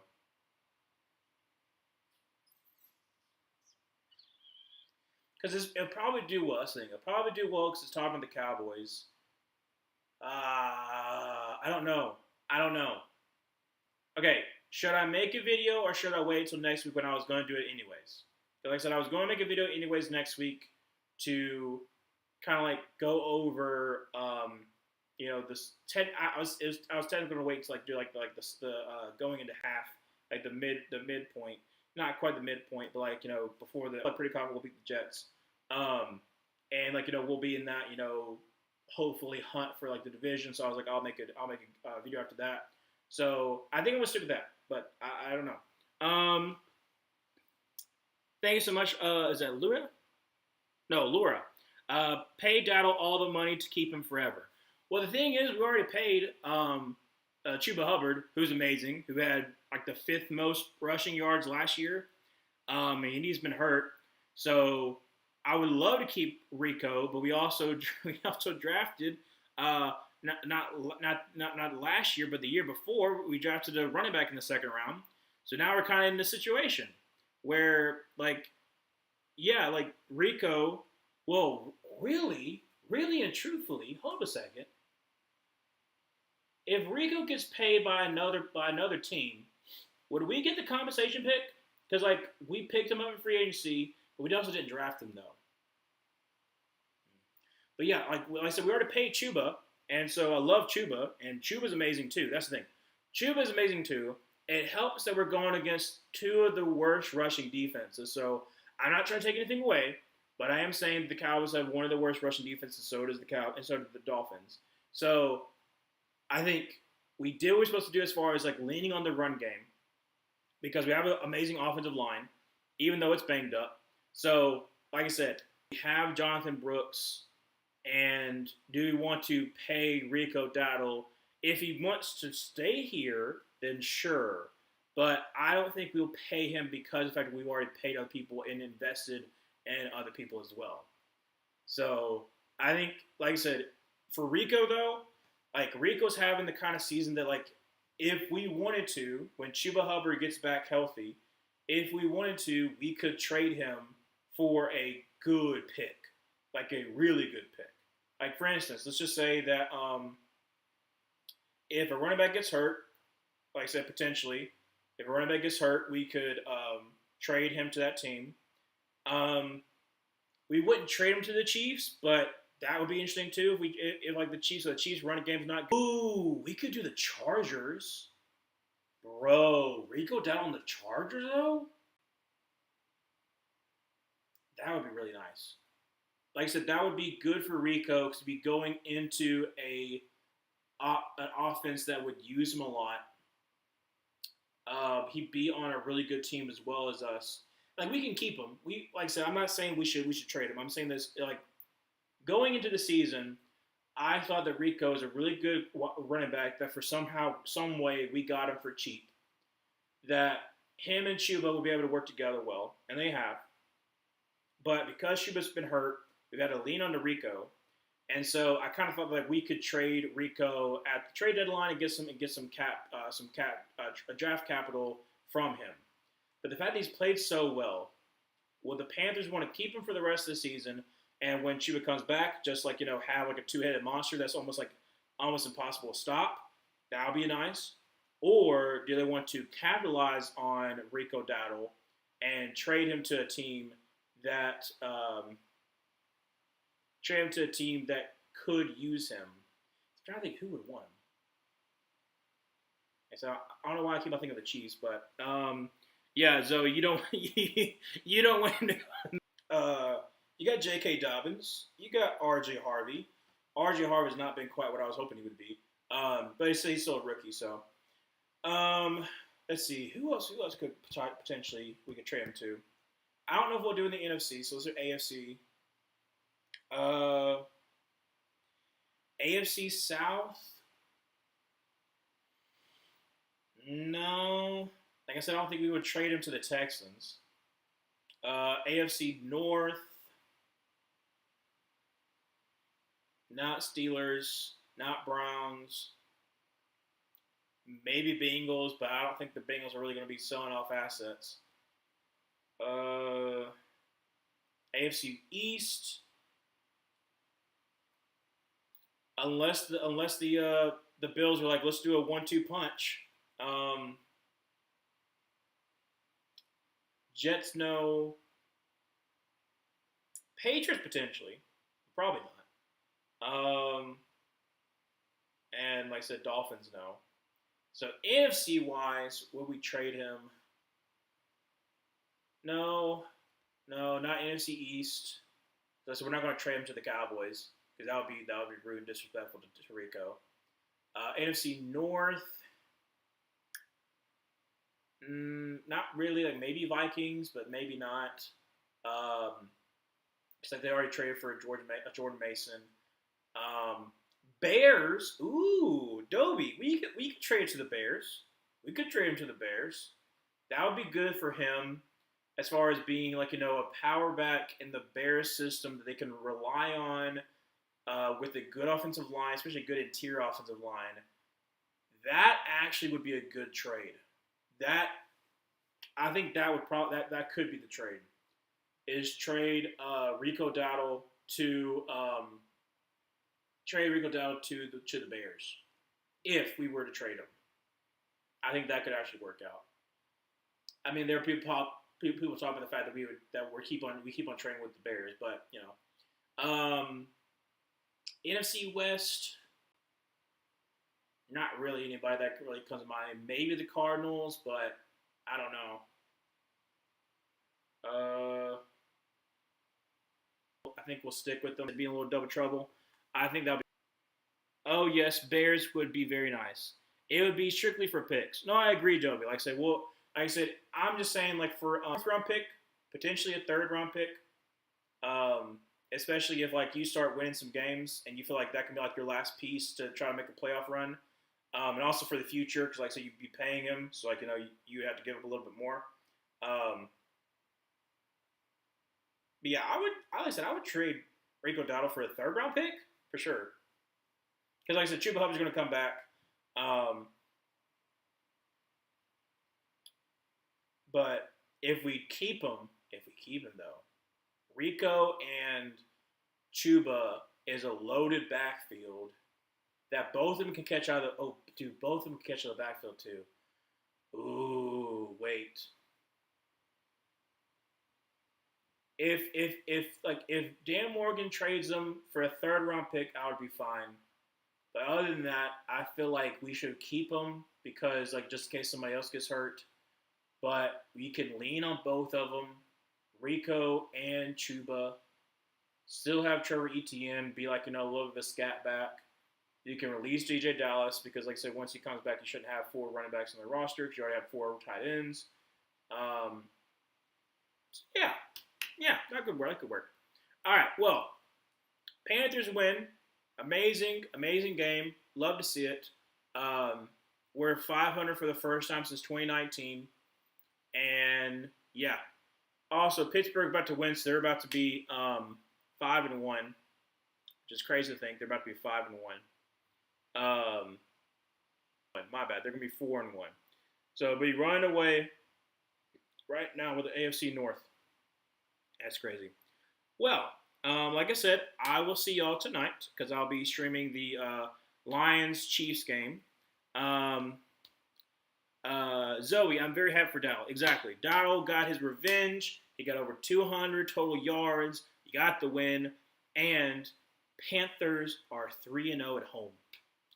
3-0 at home. It's crazy. It's been a while. And then next weekend will be the last weekend that I'll do a full streaming because November I am very much busy. I've got uh, mom's birthday weekend, which is like the beginning of November. I've got Vanderbilt game, going to the Vanderbilt game. The next weekend I'm free, so I'll be streaming that weekend. But then after that, I've got trip to my aunt's, and then after that, family vacation. So November is very much full, but I will be. I think it's November 16th. I think it's November 16th. Is that either 15th or 16th is the?